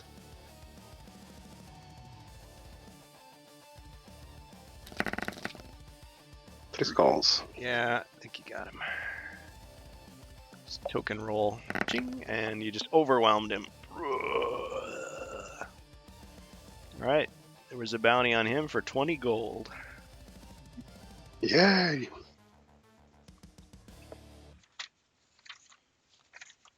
And then we move. So 305 gold at this time. 5. On I'm going to 5. drink a potion of dexterity. Okay. 10. So I can move 1 to the right, 1 north, 2 jumping with the potion to the right. Oh, wait a second. Oh, okay. So you're using it for jumping, not for extra movement. So 1, 2, jumping. 1, 2, 3, 4. Actually, no, I needed the movement. So I need to roll here. Yeah, you could still use the whip while you're moving it. You only Yeah, I have, could use it. Could use the whip, and let's do that. you only have 1 I dexterity. miscalculated. I miscalculated my position. That's okay. Okay. Roll. Okay, safe. 1, 2. So 1, Da, da, da, da, da. yeah, 1. So 1, 2, 3, 4, 5 in top of the, and then 2. Wait. South? Oh, are you going Yeah, into behind. the pit I'm room? going behind the. Yeah, what? 2, 3 more south? Sorry, you keep moving the miniature. Sorry. Ah. Oh, you landed in the pit. Sorry. Okay. No, just So I moved 1, 2, 3, 4, 5, 6, 7, 8. I still have 2 movements, so 2 to the left. and pass. That would be funny to see you like trying to like leap over the 2 squares. That would be a tough one. Yeah. You could do it, but Come on. you'd have to get a white shield on 1 combat die to make it. Okay. All right. Excellent, Mr. Druid. My turn. Sadly. Sadly for you. Yeah.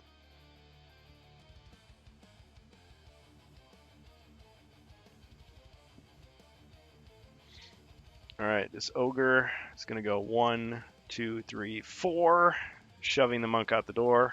5, 6.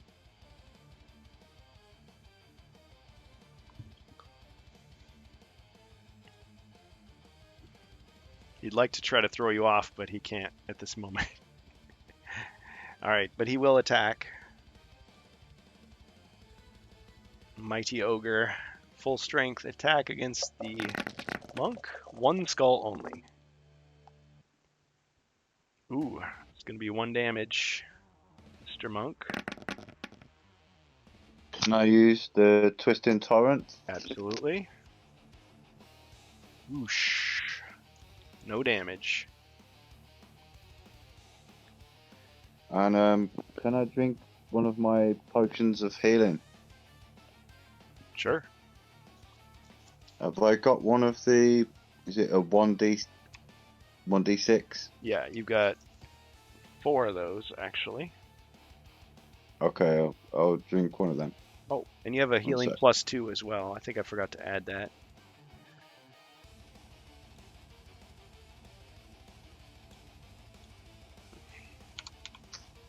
Okay, but you're down to 4 again. Okay, 3. So you get 3 body points back. Yeah. Okay. Yeah, that's my move.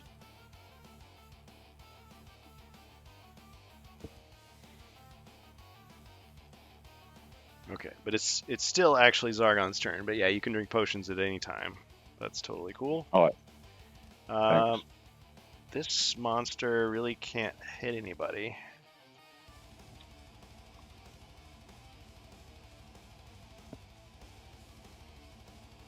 I think we'll go back to the Pit of Chaos here.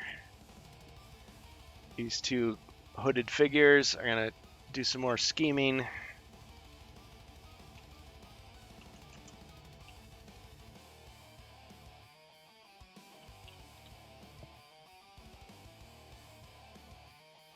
Okay. Looks like their powers were thwarted. Okay. In that case, back to the goblins. This gang of goblins is going to try their best. 1, 2, 3, 4, 5. Okay, so this one runs out. Aha!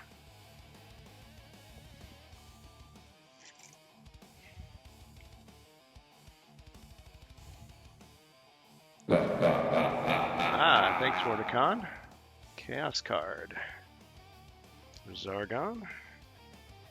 Ooh, I heard a threat card as well. Excellent. Oh, great. This is great. Okay, so I get 2 more.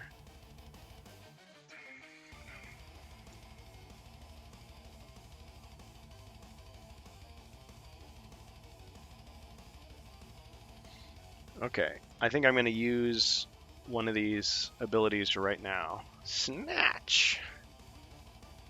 Any goblin may run up to its full movement, right up to the hero, steal 1 type of item, and run away again at full movement rate. Determined by a red die roll.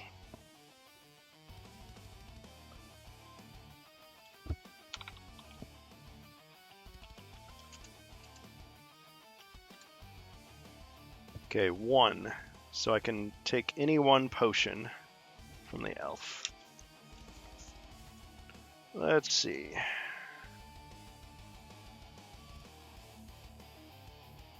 You've got so many. I'm going to take one of your magic resistance potions.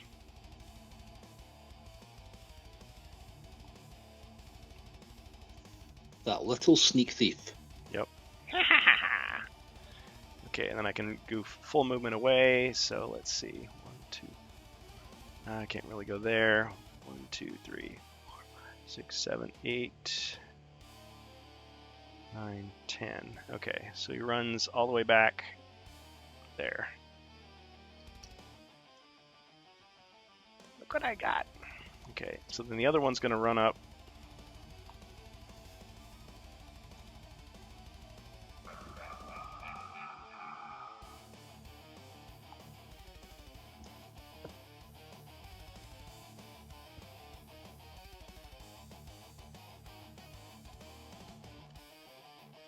Two, three, four, five, 6. Okay, so that elite goblin attacks the elf.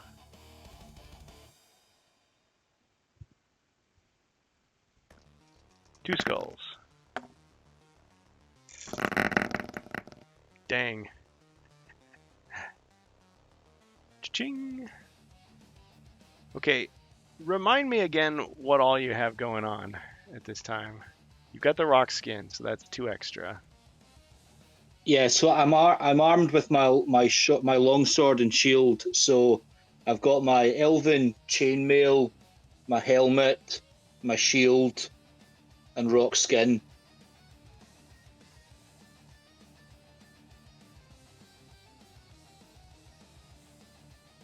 So that should be 8. Which takes me to 8. Yeah, you're not joking. Wow. These guys don't know that though. 1. Okay, so you blocked it. Yeah, rock skin with 2 extra dice is very strong. 7. Alright. They keep trying though. The lucky goblins. 2 skulls. Cha-ching! Uh-oh. ICQ goblin. Okay. Wrestling move. What'll it be? Let's just do. We'll do 10 headbutts into the. What do you call it? You know, the turnbuckle. Oh, you throw them in the corner and you just like climb up. Yeah, and then you're just like. Yeah, and the crowd are counting with me. 3, 4, 5, 6, 7, 8, 9, 10.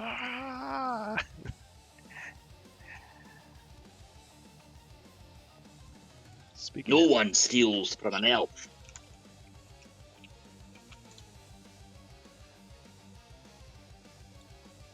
oh, we gotta get our sound alerts going here. Forgot all about that.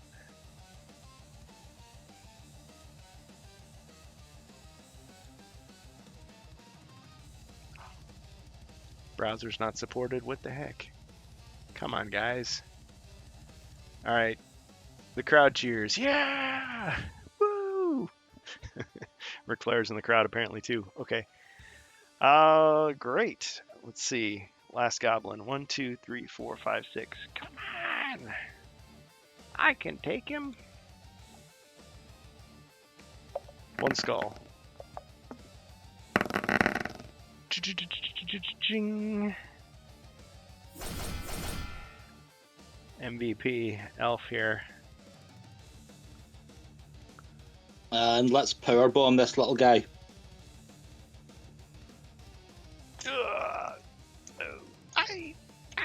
Oh. Got him.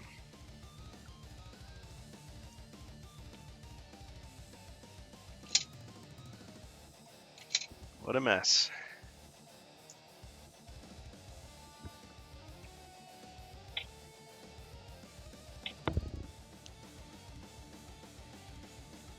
Okay, with that, it's back to the hero's turn.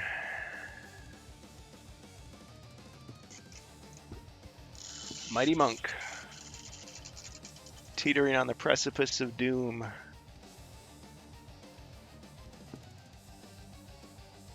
I'm just gonna try a regular attack on this ogre.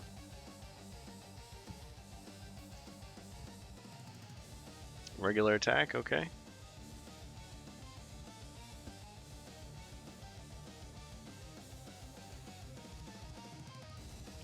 skulls. Okay. Oh, not bad. We got 5 defense.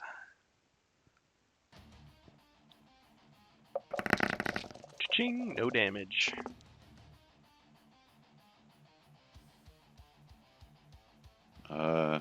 Okay, that's my move.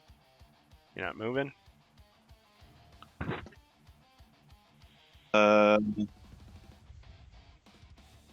Actually, yeah, I'm going to roll for movement. Okay.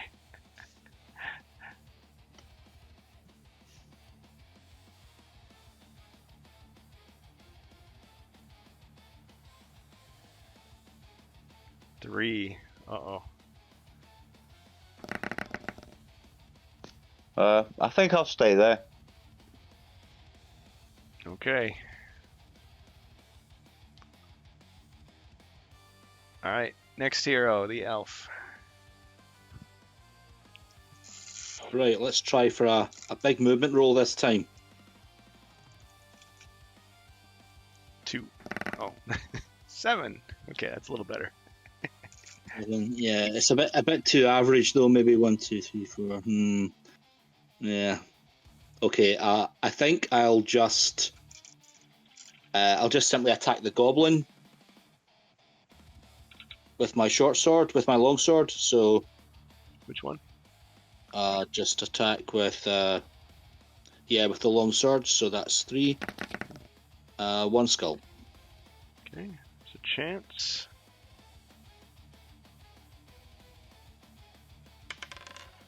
Missed my defense, and you got him.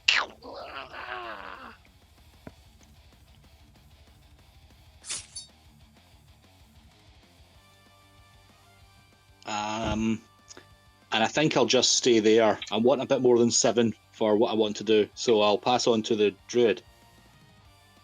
Thanks, Gold Public. Oh, wow. We're getting closer and closer to our goal.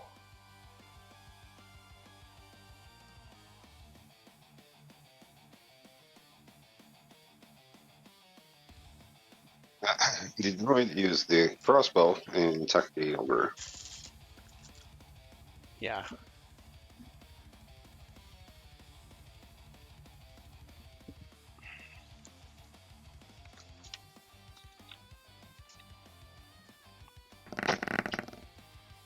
Three skulls. Ching, 2 hits. 2 damage. Okay, so he's got 2 body points left. Good shot. 7. Will be south in the corridor. 1, 2, 3, 4. Right? No, in the corridor, not in the same room. Sorry. Oh.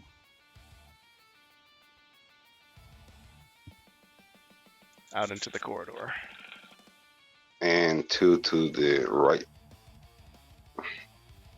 And I'm going to search the boot. Okay. I was waiting for that. We've been waiting for that for a long time.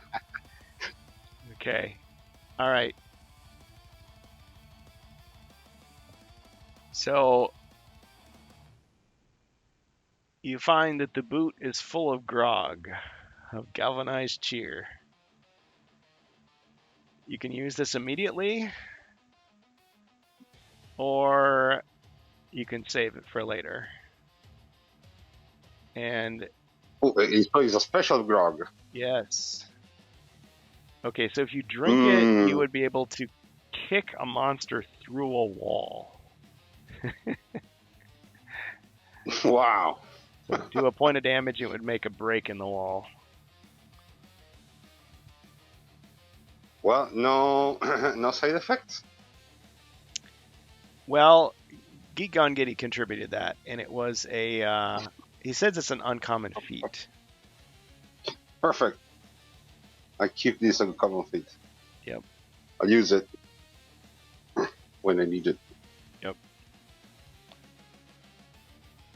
I guess the bad effect would be what? It would be just like regular grog. You'd lose a mind point. Yeah. Yeah, makes sense. Okay, so Geek on Getty, I hope you appreciate it. Good idea. Craziness. Okay, so we'll say the galvanized cheer grog is in your possession.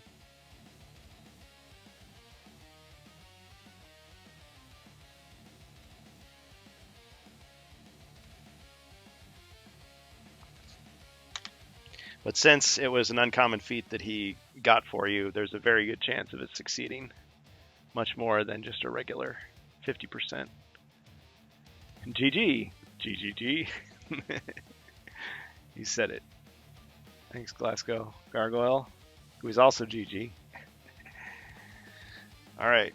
That's a lot of G's. Okay. All right. So Bohemius did that, and that was your movement and action. So my turn, right?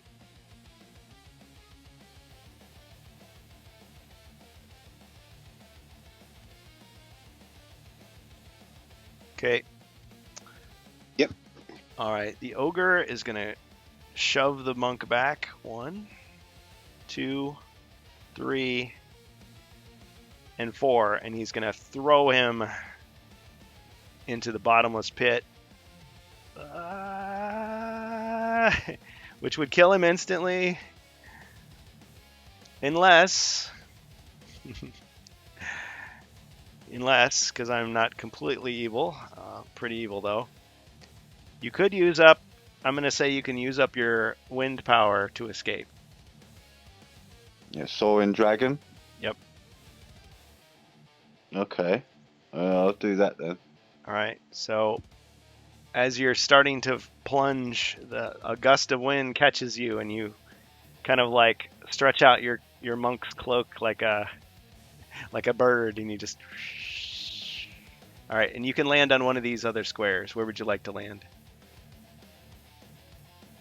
Here. Can I go the opposite side of the chasm by the door? Okay, survived. What? Okay, great. All right, but there is the skeleton. Get over here! Like 1, 2, 3, 4. You know what? He's gonna get closer. 5. Okay, and he's gonna take a shot at the monk with his arrow. Missed. Just kind of like pings off the stone wall next to you. All right. The evil sorcerers in the pit of chaos continuing to plan their scheme. All right. More chaotic energy generating. And they teleport. Yeah, they teleport these two skeletons in.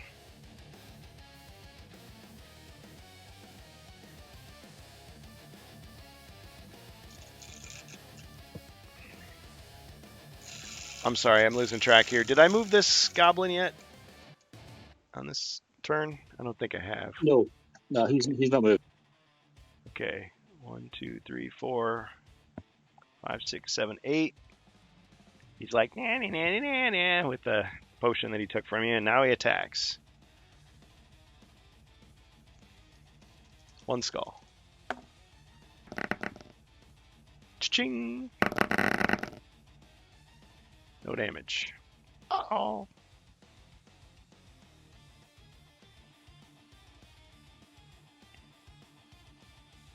Okay, hero's turn.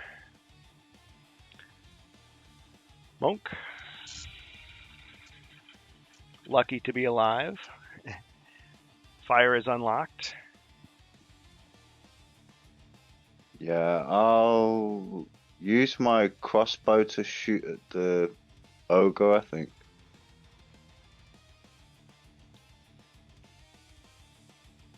Okay.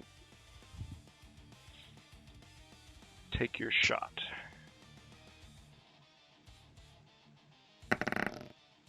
One skull.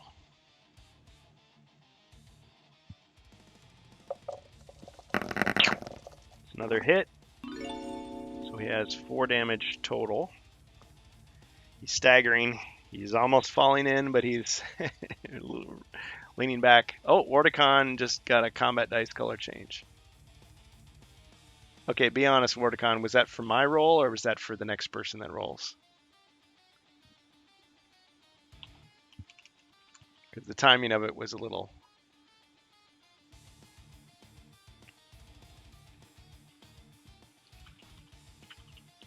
Okay, so for the next one. All right, got it.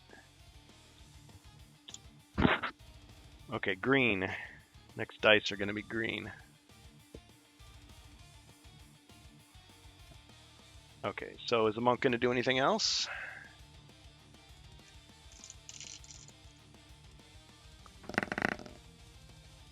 Okay, nice roll of 10.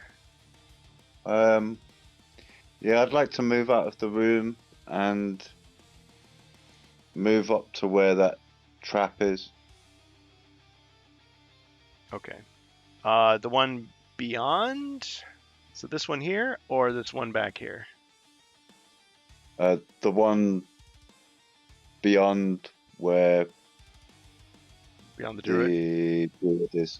Yeah. Are you gonna... Oh, okay. So you're just next to it there? Yeah. You want to step on it, right? No, thanks. Okay. Yeah, I won't be able to jump over it this round, will I? Well, let's see. 1, 2, 3, 4. You've got enough movement if you could attempt to jump it. You got to roll 1 combat die. If it's a skull, it hits you. Yeah, I'll try and jump it. Okay. Roll your combat die.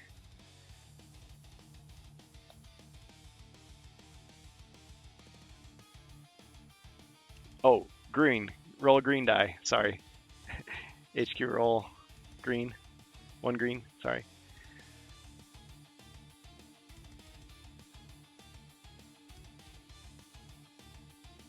I guess it doesn't make that much difference, but okay. So it didn't hit you. You leap over it. Okay, and I'll use the rest of my movement just to go up that double corridor as far as possible. Fine. Okay, you immediately see that there is a stone wall here, double stone wall.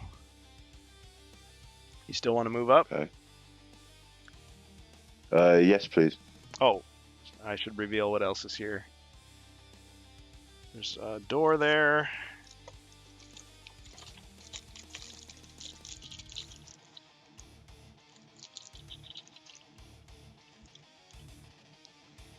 And an ogre.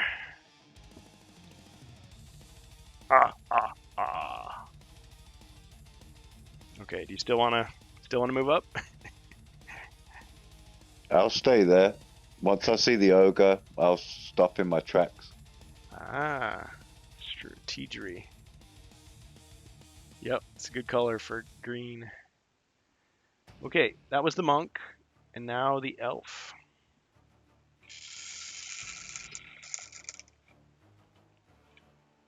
All right, let's try again to get a good movement roll. 2. Just kidding. Well, I'll take 3. Rebby, what are you doing? All right, so we'll just do a regular attack with the longsword on this little thief. All right. He suddenly starts sounding like Emperor Palpatine. You want this, don't you? That's it. 1 skull. All right. I was wrong. All right. There's a potion laying there for the taking. Yeah, I'll have that potion back, thanks. Yep. It's like he goes flying up in the air, and the potion slips out of his pocket, and like before he hits the ground, you like catch it in your hand, like wipe it off, put it back in your pocket. Okay, so you've got the magic resistance against damage back. Yep. I'm not going to move, but what I will do is, how many of these safe treasure searches do we have? 2. I think that's right. Got 2. Okay. Right. Okay. I'll just end my turn there and pass to the druid.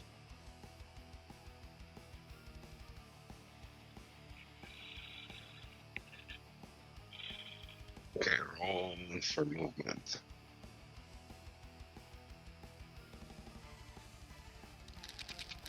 Five. So I move. Oh. 1, 2, 3. Try to disarm the trap. Okay. You have a toolkit, right? Yep. Okay. So if it's a skull, you've Bam! triggered it. Okay. So it was a spear trap. So now roll another combat die to see if it damages you.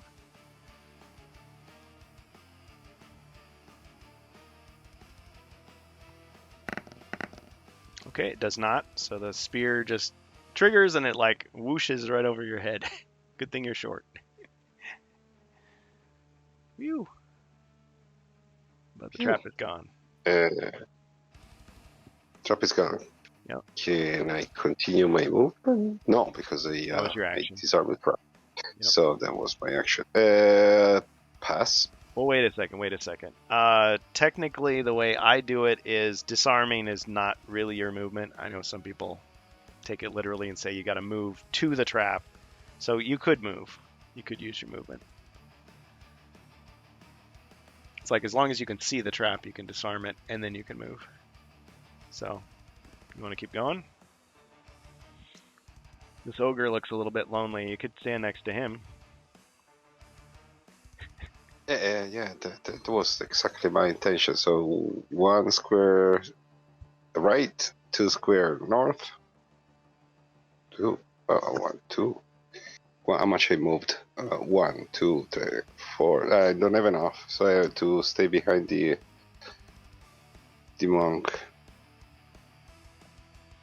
No, wait. I have 5 left, right? Where Yeah. was the trap? Yeah. 1. 1, So, 2, 3, 4, 1. 5. Or here. Yeah. Put me there. In the side of the ogre. Left. There you go. And pass. He looks down at you with utter contempt. Actually, there's a little bit of respect. He's like, oh. Why do I have 2 potion marked? I should have 3.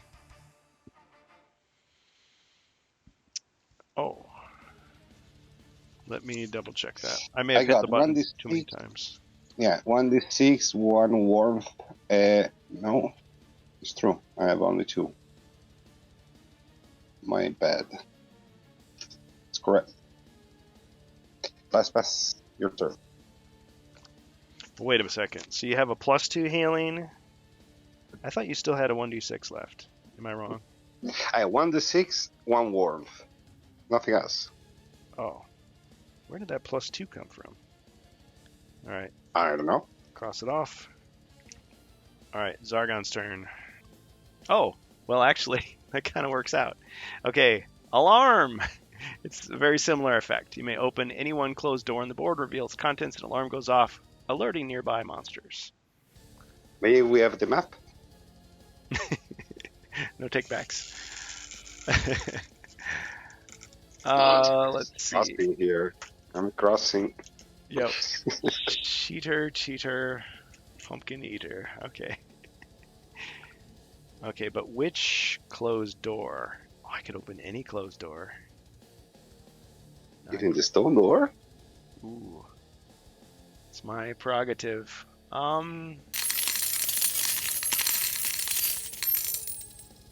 Thanks, Forticon. Okay, another bonus treasure search. So there's 3 of them now. Well, it would be fair.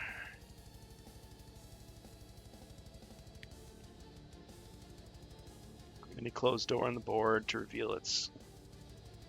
You know what? I could just be. Yeah, I'll just open this door here. Sigh of relief.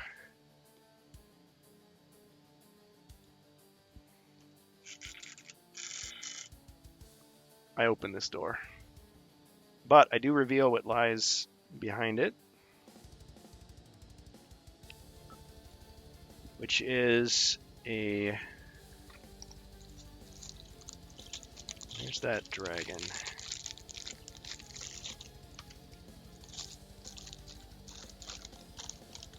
Sorry, was my microphone on? Just joking.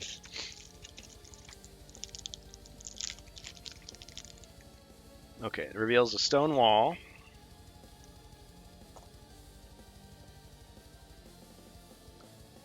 And a wooden exit door here. This is the escape.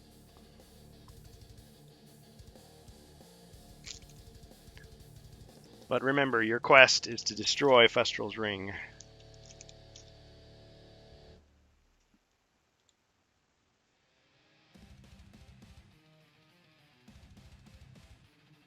All right. Let's see. And the rest of my turn.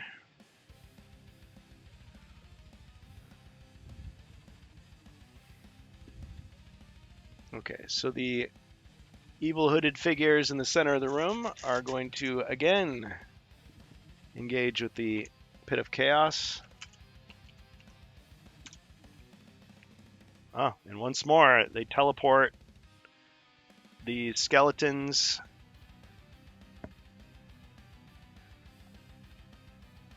to the location of the druid. Joe called. He said you cannot use dragons in other quests. It's proprietary. Oh man. I printed out some cards that were, again, poking some good-natured fun at Mr. Manganello. Like you draw the treasure card and it shows him shrugging, so it's like the nothing card. I'll have to show you. I think the other one says like dragon, and it's like just kidding, but maybe next time it will be. Okay. Alright, so they're teleported and now they're going to attack. So the top skeleton attacks first, attacking the druid. 2 skulls. Just keep picking on Bohemius.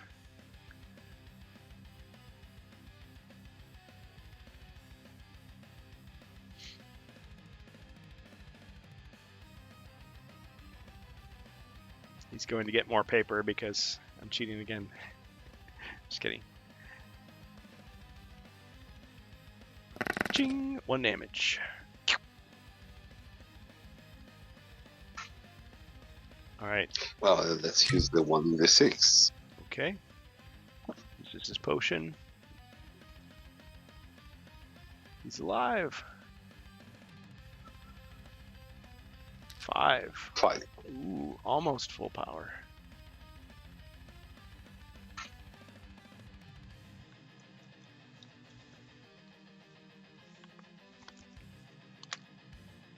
Okay, the bottom skeleton attacks.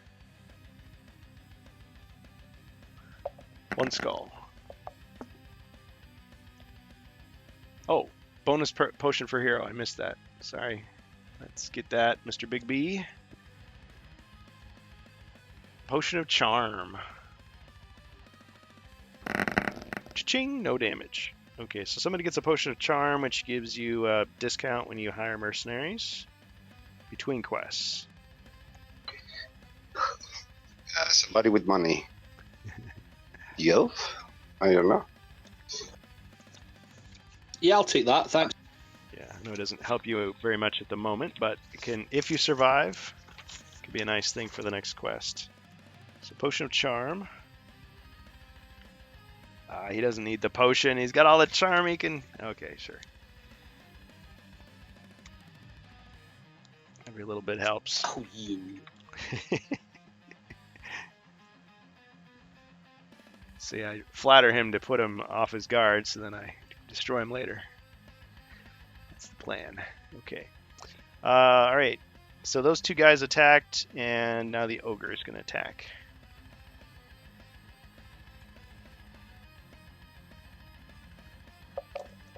Three skulls. Druid. He's very brave.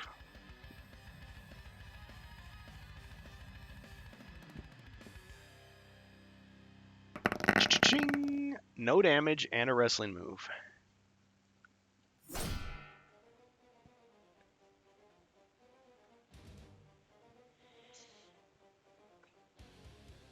Do you have an idea, or would you like a card?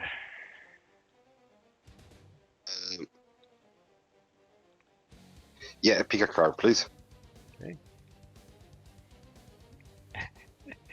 I think we'll just do the top card. 5-star Frog Splash. I guess the... Ribbit.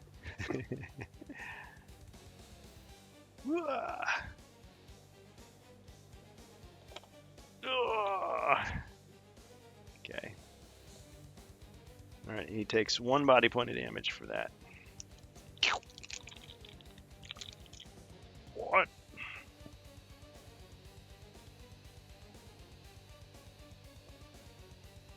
I like these ogre bases. They're nice and oversized, so they can easily balance on a stack of skull tiles. Even though they didn't plan that because it was the European system and you weren't using skull tiles, but it really works for the North American rules. We were just destroying the quest book. Destroying the quest book? Yeah, with the counter for the life Oh of the yeah, ogres. yeah, with your pencil scratching and erasing. Yeah, Yeah. good point. Yeah, well, remember as well, though, Bohemius, that our quest books had that kind of glossy finish to them, so pencils would kind of... You'd have to It was scratch at the page with the Yeah, it pencil. was even difficult to write on. So yes, you really had to mark them Oh man, with a pencil. oh man, that's rough. Yeah, I think at Keller's Keep didn't it say to just use an extra character sheet? But of course that was written before. You cannot ask to a kid. Okay, we were more adults, but you see, you cannot ask to a kid to get prepared for a game. No, No, everything is already there. You need just a pencil, I probably a would. knife, something to carve. I probably would have used pen. Like, why'd you use pen? Now you can't erase it. Or if you had one of those ink erasers, and then that really rips the page. No, you cannot erase even the mark. You have to mark it. You leave the mark. You need a very sharp pencil to. Yeah, rough.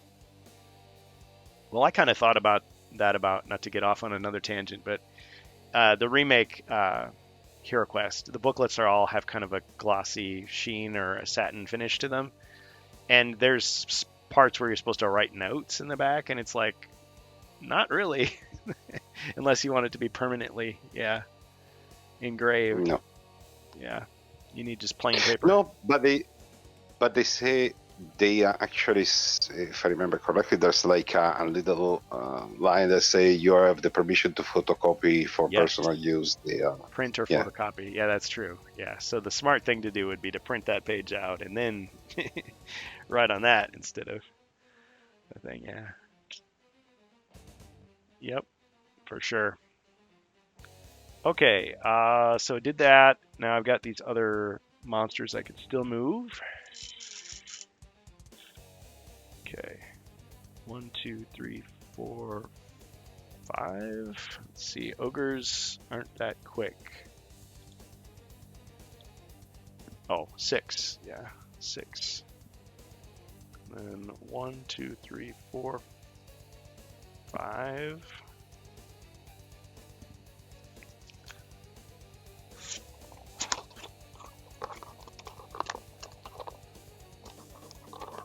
Oh, skeletons can move 6. So I can go out there. Okay. 6. I always want to say they move 5. Did they move 5 in the European version? Is that why I'm messed up, or I'm just forgetting? Skeletons were 6. Oh. What am I thinking of? Wasn't there a European monster that was slower? Or he got a speed boost? Was it skeletons? Like, Maybe or I don't remember. zombies? Mummies and zombies were both 4 in the European. Oh, okay. Yeah, I guess the shambling zombie is a trope. But The light-footed skeleton. Okay. Yeah, thanks. Okay, so I'm going to fire at the monk. Just loose an arrow. One skull.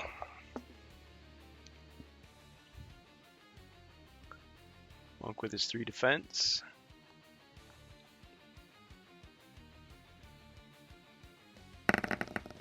Okay, takes damage.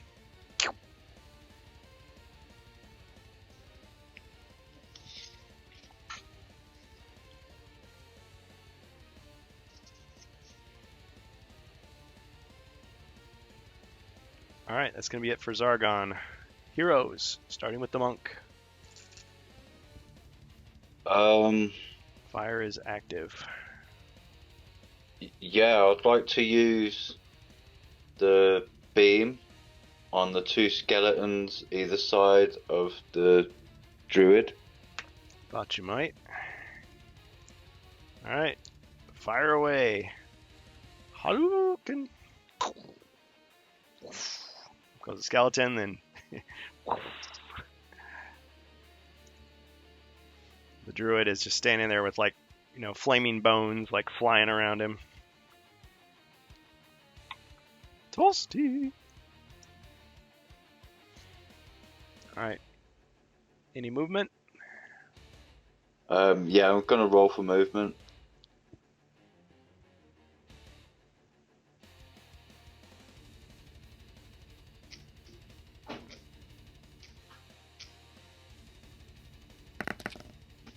Respectable.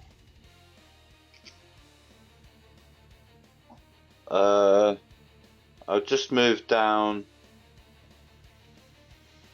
Sorry, I'll move up 4, please. Okay. And that'll do, thanks.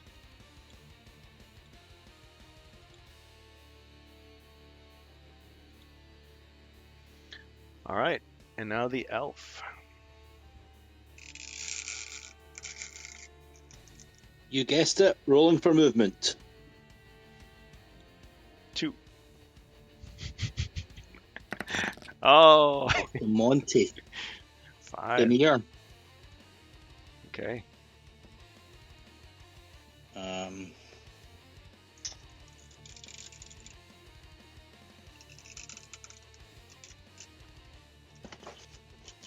If you need a closer look.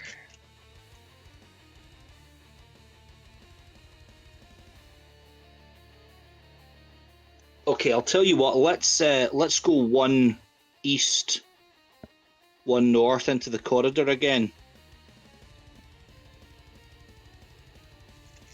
Can you remind me what's above there again? Got a fancy room where I found the ring.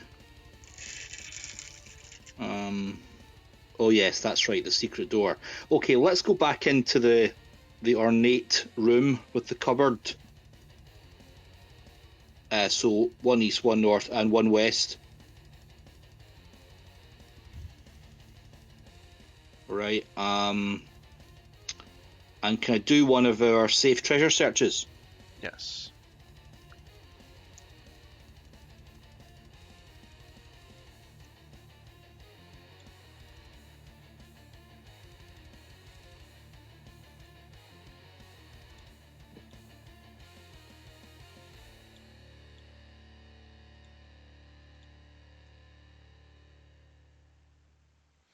Okay, safe treasure search.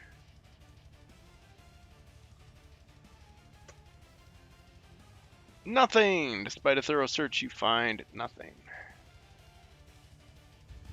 Okay, there's That's safe. It is. There's 2 more bonus searches left.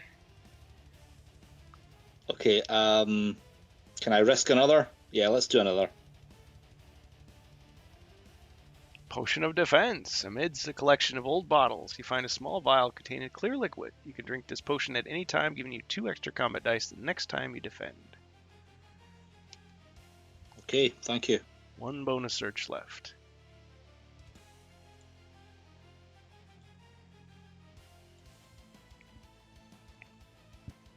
As if he needed the extra defense, but, you know, he can always share the wealth.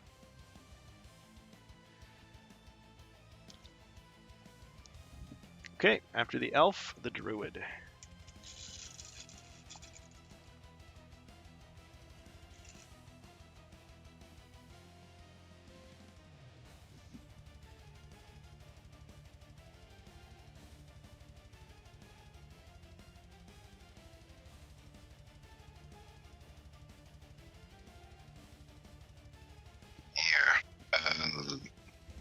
Attack with the longsword. All right.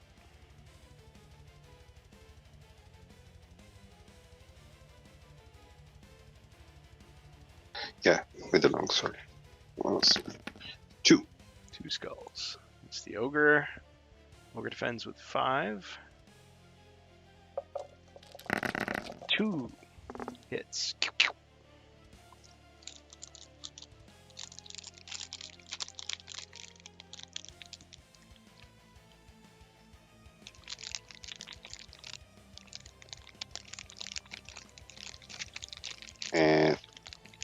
And pass.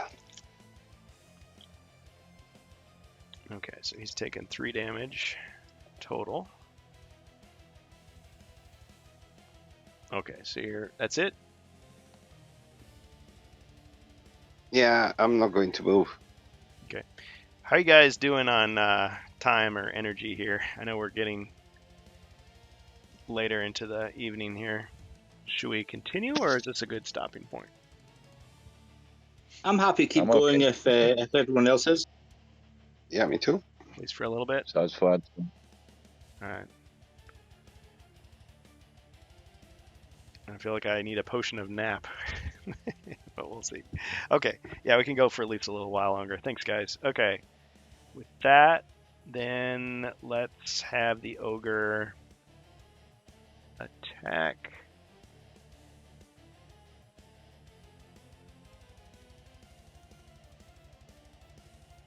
Yeah, I'm going to attack the druid again. Just keep picking on Bohemius.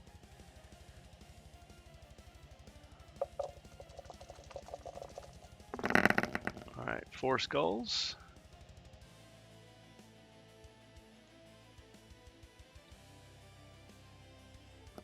Ching. Sorry, I said it wrong. 3 skulls.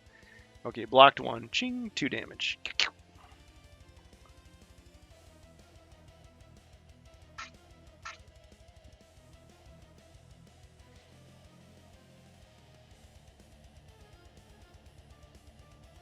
And I think the ogre is just going to kind of throw his weight around, and he's going to move over here and shove the poor druid to the side there.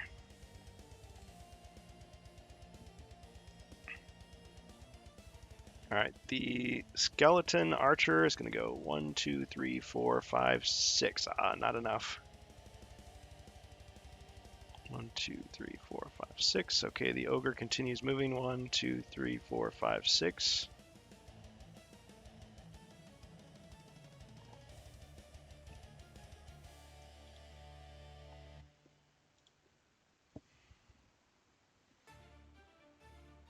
And the other bad guys, let's see. This hooded figure is going to use the Pit of Chaos again.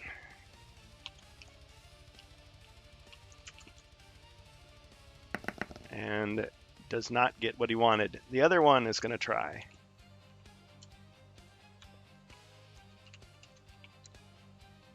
He doesn't get what he wanted either. I guess it's a Pit of Chaos after all. Okay, back to the heroes. Monk. And because he can still see monsters, his powers are not reset.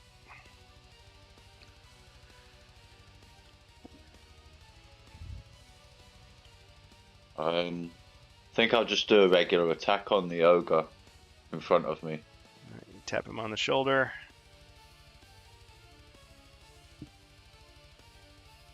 Get your mighty fists ready. 1 skull. Okay, he tries to defend. Ching! Blocks it. Ha! And that'll be my move. I'll stay there. Oh, brave. Okay, elf.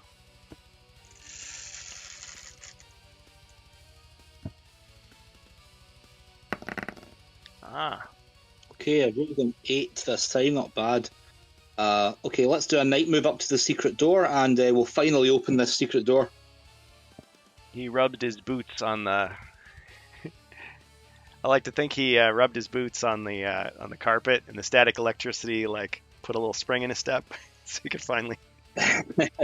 Yeah, let's do that. Let's make this carpet all messy. Scuff in the carpet. Okay, so he opens the secret door, finally revealing the rest of the room. Let's see what's in there.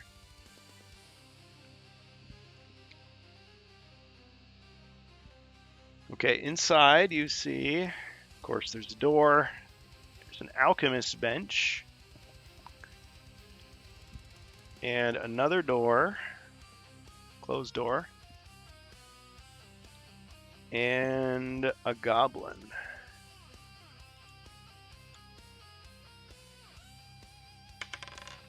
Regular goblin. Sorry, I'm just going to come out and in because my screen seems to have frozen. Oh no, it's not. It's that I can see it. Oh no, I can see the dice roll. That's what it is. Okay, I'm going to come out and. All right, is it good now? Okay, yeah, there's a goblin in the room. Right here.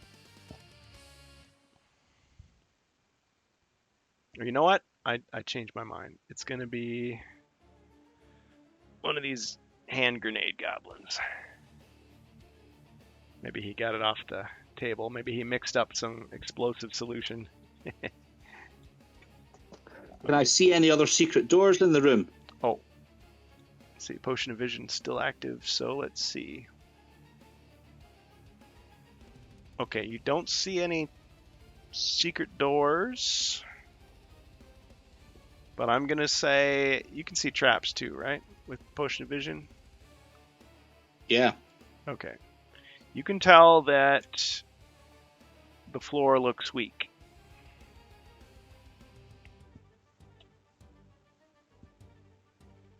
Right inside the door there.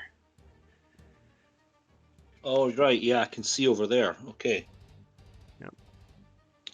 That's all you can see. Okay, I'm going to just yeah, I'll keep my short bow and shield, my long sword and shield, excuse me, armed, and I got 8 for movement. So let's go. Yeah, let's go 2 more west, and we'll attack the goblin. Huh?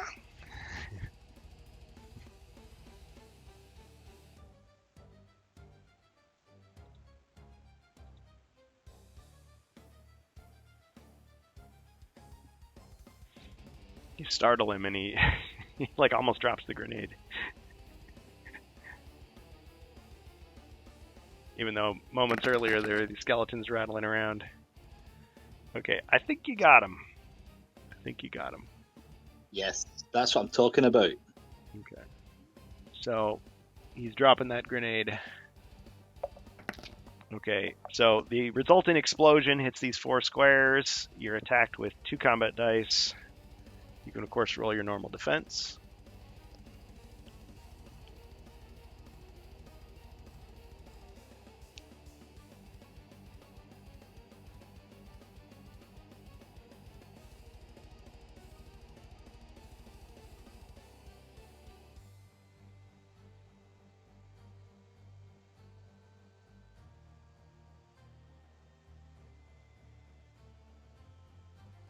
Are you doing your defensive roll?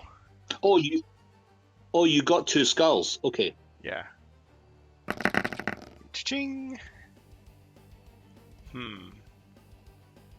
Maybe you caught the grenade and swiftly like stuffed it in his pocket and like kicked him to the side.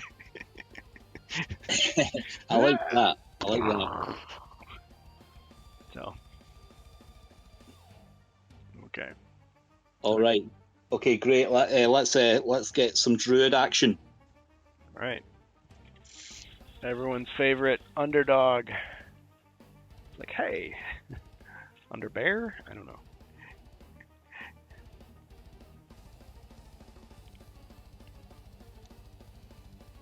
Yeah, he's not in a good position. The druid. How many body point are left on Okay, this ogre? The one in my side. let's see. He's got, okay, this one's got 2 left. This other one's got 1 left. So me roll for movement.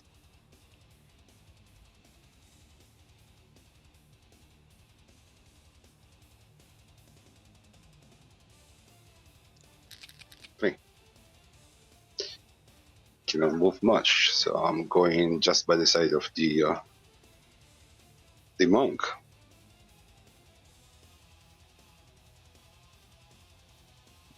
Then attack the ogre diagonally.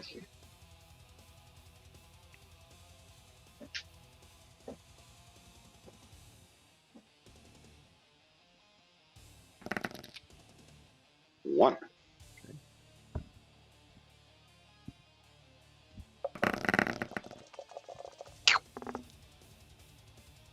Okay, takes another point of damage.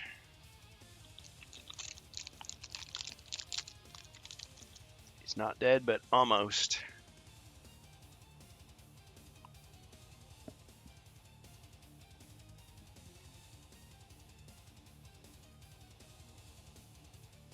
All right, my turn.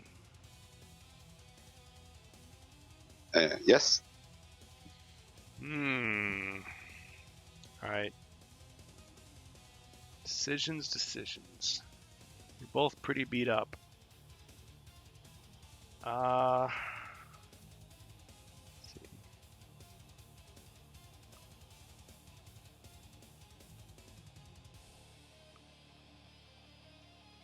All right, he's gonna move over 1 and attack the long-suffering druid once more. 2 skulls. This is a big quest. A lot of fighting. A lot of combat. Ching! Ha! No damage. Okay. Skeleton is here. And fires at the monk. Launches an arrow, 1 skull.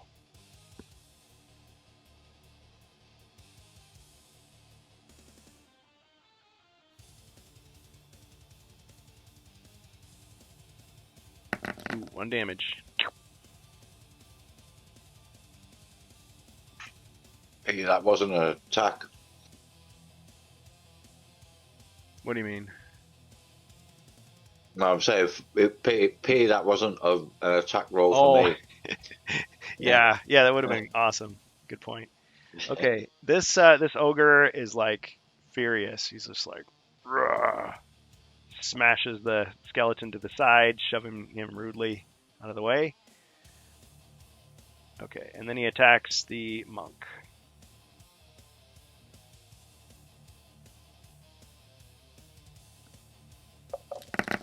Four skulls. So you're taking damage one way or the other. Ching! Okay, 2 damage. Monk is down.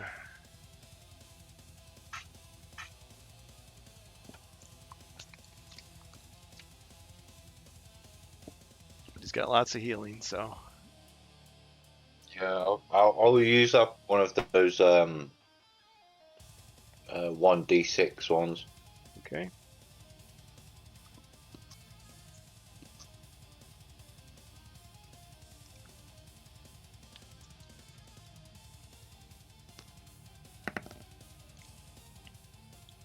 Five.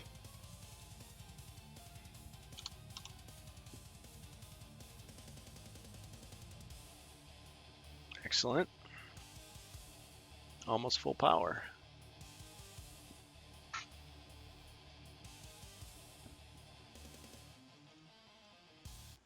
Okay, so you have a +2 and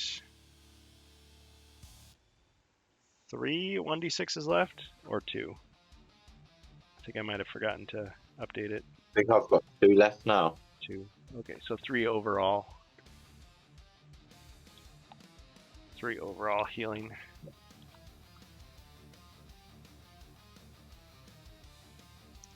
Okay.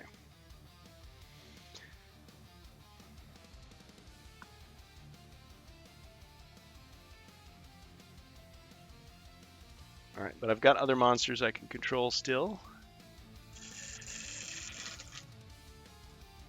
So the skeleton is going to charge over to attack the elf.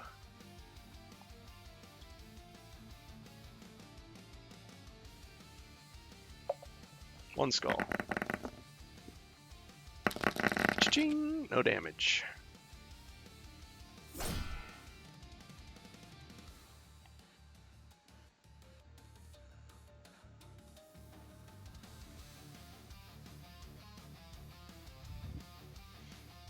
Okay, the bad guys in the center room are going to engage the Pit of Chaos once more.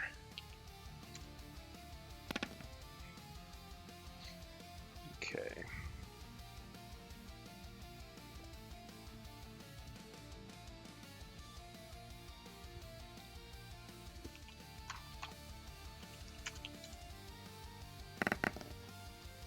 All right, 2 more mummies rise out of the pit.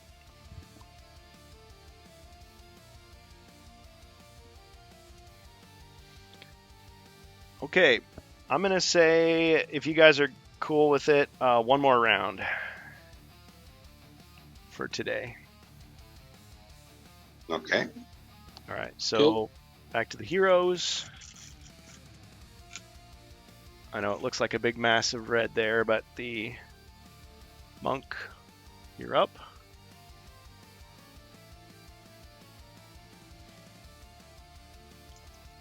I'm just going to do a regular attack on this ogre in front of me. Okay.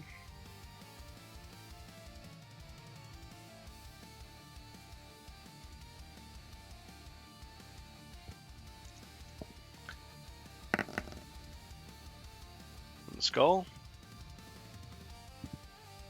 Yeah, that's 1. Ching! No damage. Okay, that's my roll.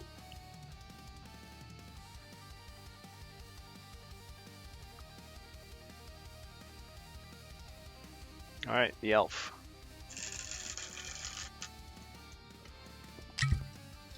Oh, bonus potion for hero. Okay, From Mordecon. Oh, another one. He's on a roll. Okay, we got... Well, we don't have a wizard in play, so... Oh, wait. No, that's for the dwarf. He's not in play, so I'll draw another one. 2 potions for anyone, he says. Okay, so Potion of Battle. Okay, that's a good one. Reroll. Elixir of Life. That's that 1 body point per turn for up to 5 turns. Okay, so who gets what? You got the elixir, potion. well, of battle. I wonder if perhaps it's maybe not my turn yet, and the potion of battle might go to the monk or the druid. That sounds good to me. Okay, you guys decide. Can the monk even swallow his potion of battle right now and use it? Oh, to reroll his attack? Sure. What do you think, Grimlord? Do you want to do that? I'll let you decide. Yeah, I'll try it. Okay, so the potion of battle goes to you, and you're gonna reroll your attack. Does it just give me a reroll? Just to reroll. So I'll keep my Okay, same I'll- defense roll. So I had 1 black Okay, I'll give shield. it. Yeah.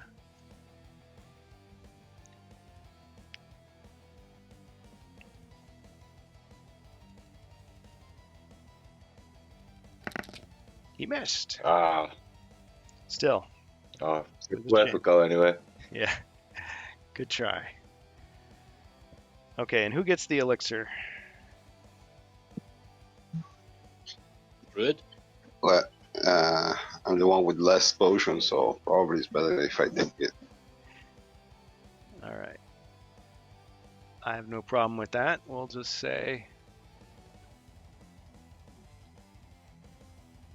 Oops. Should have awarded it rather than taking it away. Okay. So the druid has the special healing elixir.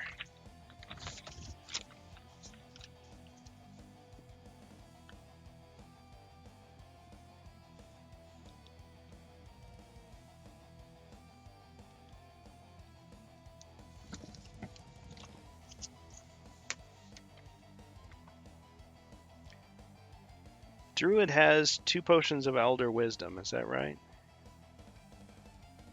Yes, Okay. But only 1 can be used per quest. exactly. Per character, I should say. Yeah. Okay.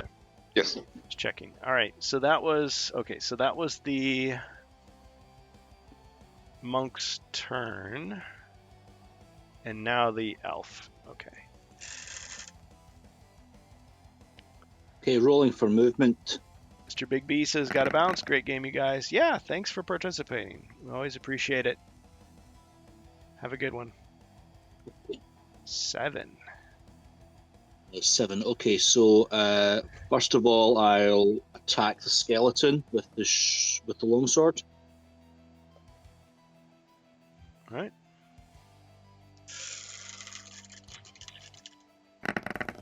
One skull. He likes skulls. Don't ask me why. Crumbles into a pile of battered bones. Got him. And I would very much like to engage with this alchemist bench, but I feel like I need to get on with the mission. So let's go 2 west, 2 south to the corner.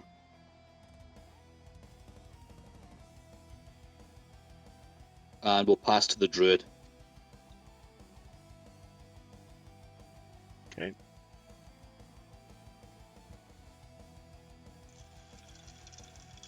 All right, so to play us out today, the druid. I'm attacking the ogre with 1 body point left. They both have 1 body point left. I am attacking both. No. Do you have the ability to do so? Attacking the one in front of me. Okay, so this one here.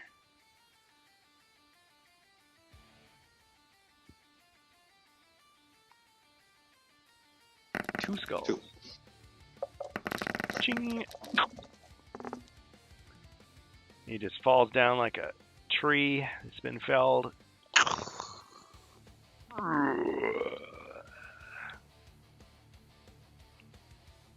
Got him.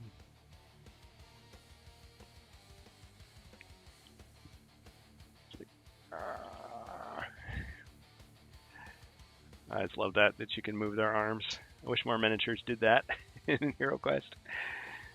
Okay, nicely done. All right, you've got a clear path to run into the skeleton. Or whatever you're going to do. Oh, you could go in the room. Just throwing out suggestions. Whatever you think. I'm just waiting there. You didn't fall for it. Activate the room. It's like, I know you, Zargon, and your tricks. Okay. All right. So, nothing else. That's game. All right. Well, good game, everybody. We'll just have to leave off the Pit of Chaos. I just want to remind everybody that the plan, unless we get a letter from Hasbro telling us we can't do it, in which case I'm going to send a polite letter back explaining why we can. September 19th, the plan is we're going to actually start a bit earlier. We're going to start at 2 p.m. I'll actually try to start on time, 2 p.m. Central Standard Time on twitch.tv/HeroQuest We'll have Luca Paschi as a special guest. He'll be saying whatever he plans to say about the Lost Quest Pack fan project.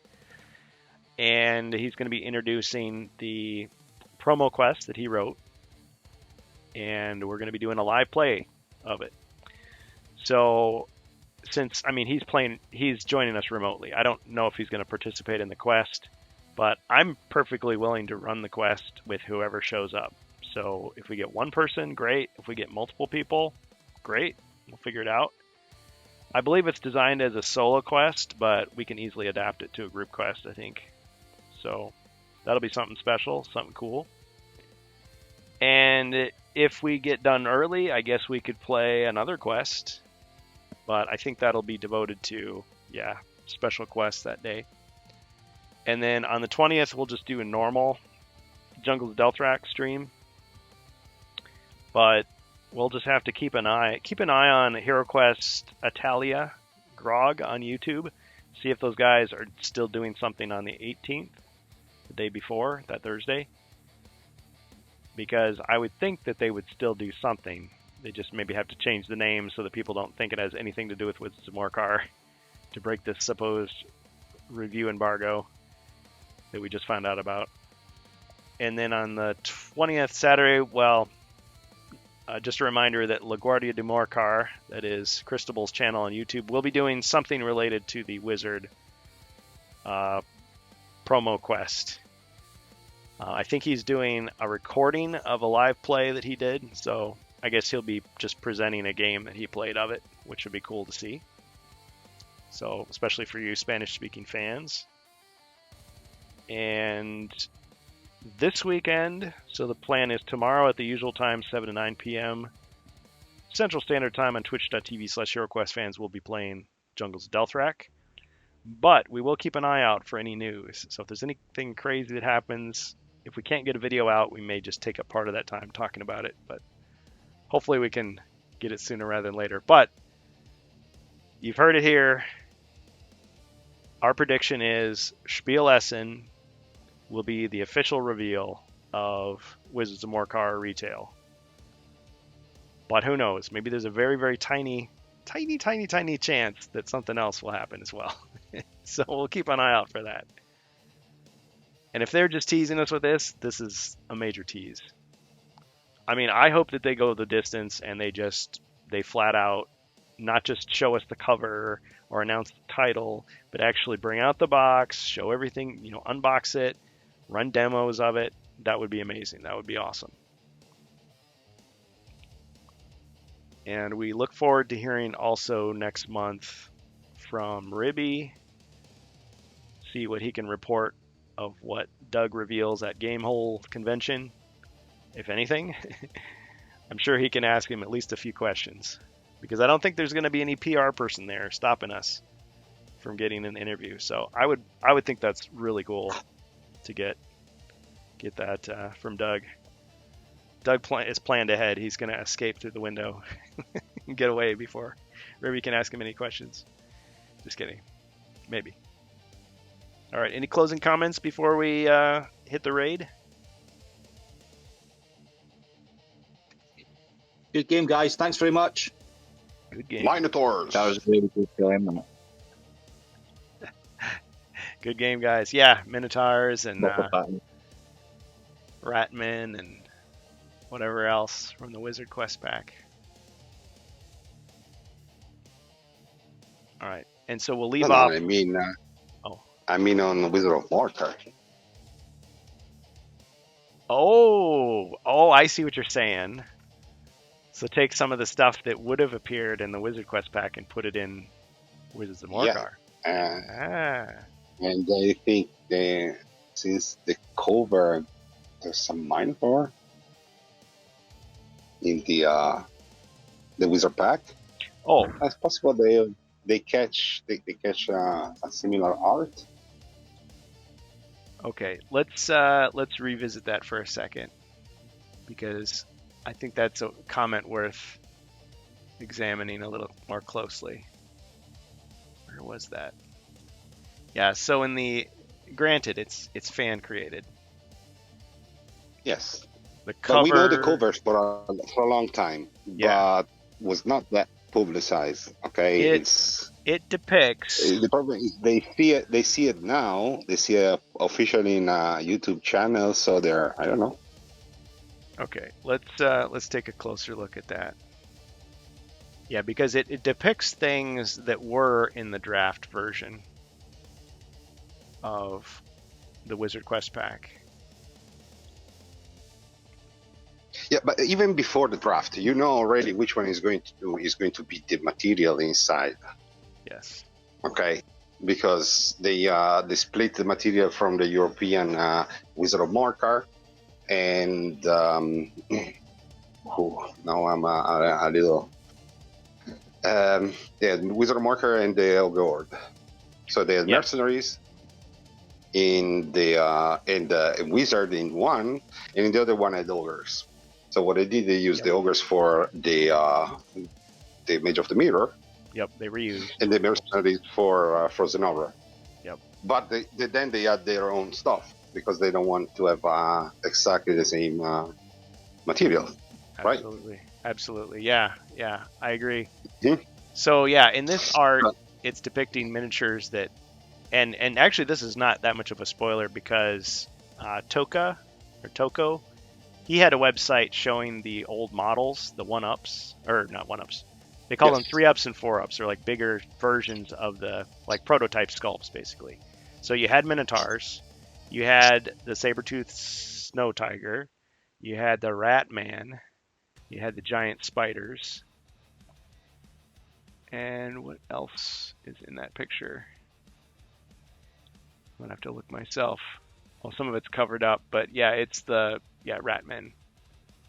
And yes, the Wizards of Morcar sculpts would have been reused. So those 4 evil wizards, and there would have been a female wizard as well because that's what they did with the hero packs. Yes. Yeah. And you can see in the picture. Something I didn't say before. Okay, if you want to Minotaur. really analyze, okay, you go there and see that there's a lot of tokens that are going to be available in Yes. Wizard of Mortar because they're part of Wizard of Mortar, not just the miniature. Okay, so you're going to have all the barriers, all the lightning bolt. They're all part of Wizard of Mortar. Yeah, good point. So there's a lot of material that is shared with Wizard of Mortar inside this box. That's the reason probably why they don't want to show it too early. Yep. But yeah, you can see from this picture, I mean, that lightning bolt looks different because probably the original they would have just reused the exact same tile. But to avoid scrutiny, they've changed it. The fan version has changed. But yeah, same idea. And the barrier too. Yeah. The barriers are a different color. Mm-hmm. I think they probably would have been blue. But you have the 4 original wizards Oh, there's a blue one right there. here. Okay, but they're just there for the how is it to show. I don't think he said that they want to put them because anyway you can find already the files around for. Oh yeah, I for should this. I should say that they're not encouraging you to pirate these characters, but the point is, Mhm. if you don't have a vintage copy of Wizards of Morcar, these STL files are already out there in the public. But you could use any character to say, okay, here's a human-looking wizard, here's an older wizard, here's a necromancer type guy, and here's a ogre shaman type character. And I mean, there's minotaurs out there. Reaper Bones has a lot of them. Skaven or Skaven, however you choose to say it. There's and there's rat folk and were rats, and yeah, there's lots of characters like that. There aren't a lot of saber-tooth tiger type characters, but I mean, if you look at the against the Ogre Horde remake, you've got the Saberfang. So yeah. And as far as those wall bases, I mean, you could use the little clear bases from First Light, like those little for the doors. You could use those and just insert a tile into them. Or you could use the mirror bases. Well, there aren't enough of them. Oh yeah, there are, because there's 2 in Mage of the Mirror and there's 2 in Rise of the Dreadmoon. So yeah, you could easily proxy these for the remake or the classic. But yeah, if you wanted it exactly like this, you'd have to 3D print or send it to someone who has a 3D printer. But the Minotaur is a very prominent figure in the cover, so that's I smell that is the reason. You know, I'm surprised he didn't put the Sinister Sorcerers on here, because that was actually the title. It was called the Sinister Sorcerers. There's one. Is the only one? That one, the Storm Master. I don't remember the. Isn't he the guy on top of the mountain? Top of the hill. You know, because of the resolution, it's a little hard for me to tell, but I think that's supposed to be the Storm Master, yeah. Yeah. Because I think even in Luca Paschi's project, even so, they didn't keep these exact designs. They altered them slightly so they look different. It's a fan-made thing, but still in that style. So yeah, you basically have a more older-looking wizard with like a wooden staff, and that's the Storm Master type. And you've got like this high mage type with the pointed wizard hat, and then you've got the necromancer with sort of a skull motif to his outfit, kind of a cultist, and then the basically an ogre wizard there. Yeah, and the trapdoors we've seen before, but yeah, the fireburst traps, these spiderweb doors, this hand. Some kind of fire. Rat tiles, well, we've already got those. We've seen those in First Light. These candles. Doors. The web of doors. Yeah, I like that. Some kind of room. Lightning bolts. A big pit. A couple big pits. This looks like some kind of book. Looks like I can't quite see. Kinda. Yeah. So Luca Paschi will probably be talking about these. Hint, hint. So I do know what some of these things are actually, but I'm not going to spoil it yet. So we'll see. We'll let him run the show, talk about it. But yeah, this is just a mock-up to look like, you know, the flyer, if it would have existed back in the day. But this is a fan-made reconstruction, not really by Milton Bradley. So. Look, my guess on the Minotaurs is also bonded to Crypt of Perpetual Darkness. Oh yeah, the undead. Spoiler, they already spoiled the existence of Minotaurs in the universe. Yep, you could do that. Well, and I had this, where was that miniature? I had a miniature that I used when we did play that. I think there's only one wizard that doesn't have a summon spell. So summon Minotaur. Summon Minotaur. that would be hilarious. I would love that. Yeah, just kind of a brutal fighter. Okay, guys. Well, I've taken up enough time. Thanks for joining us. We got to get our raid going. We won't have anybody left to raid. All right, let's see who's on. Thanks once again for joining us, in HeroQuest fans. Cheers. Oh. Okay, we've got next level painting. Painting Space Wolves. We've got Sun and Flower playing at Dead of Night.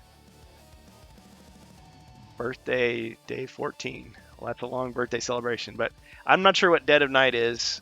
Do people want to do that, or do we want to see Next Level Painting working his magic on some miniatures? You choose, really. Okay. Well, I feel like we've rated both these people pretty recently, so Next Level's got fewer people in there. Let's do Next Level. Okay, stick around for the raid if you want.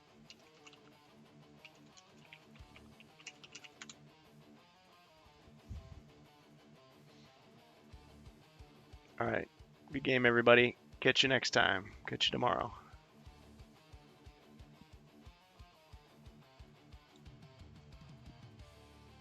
Raid!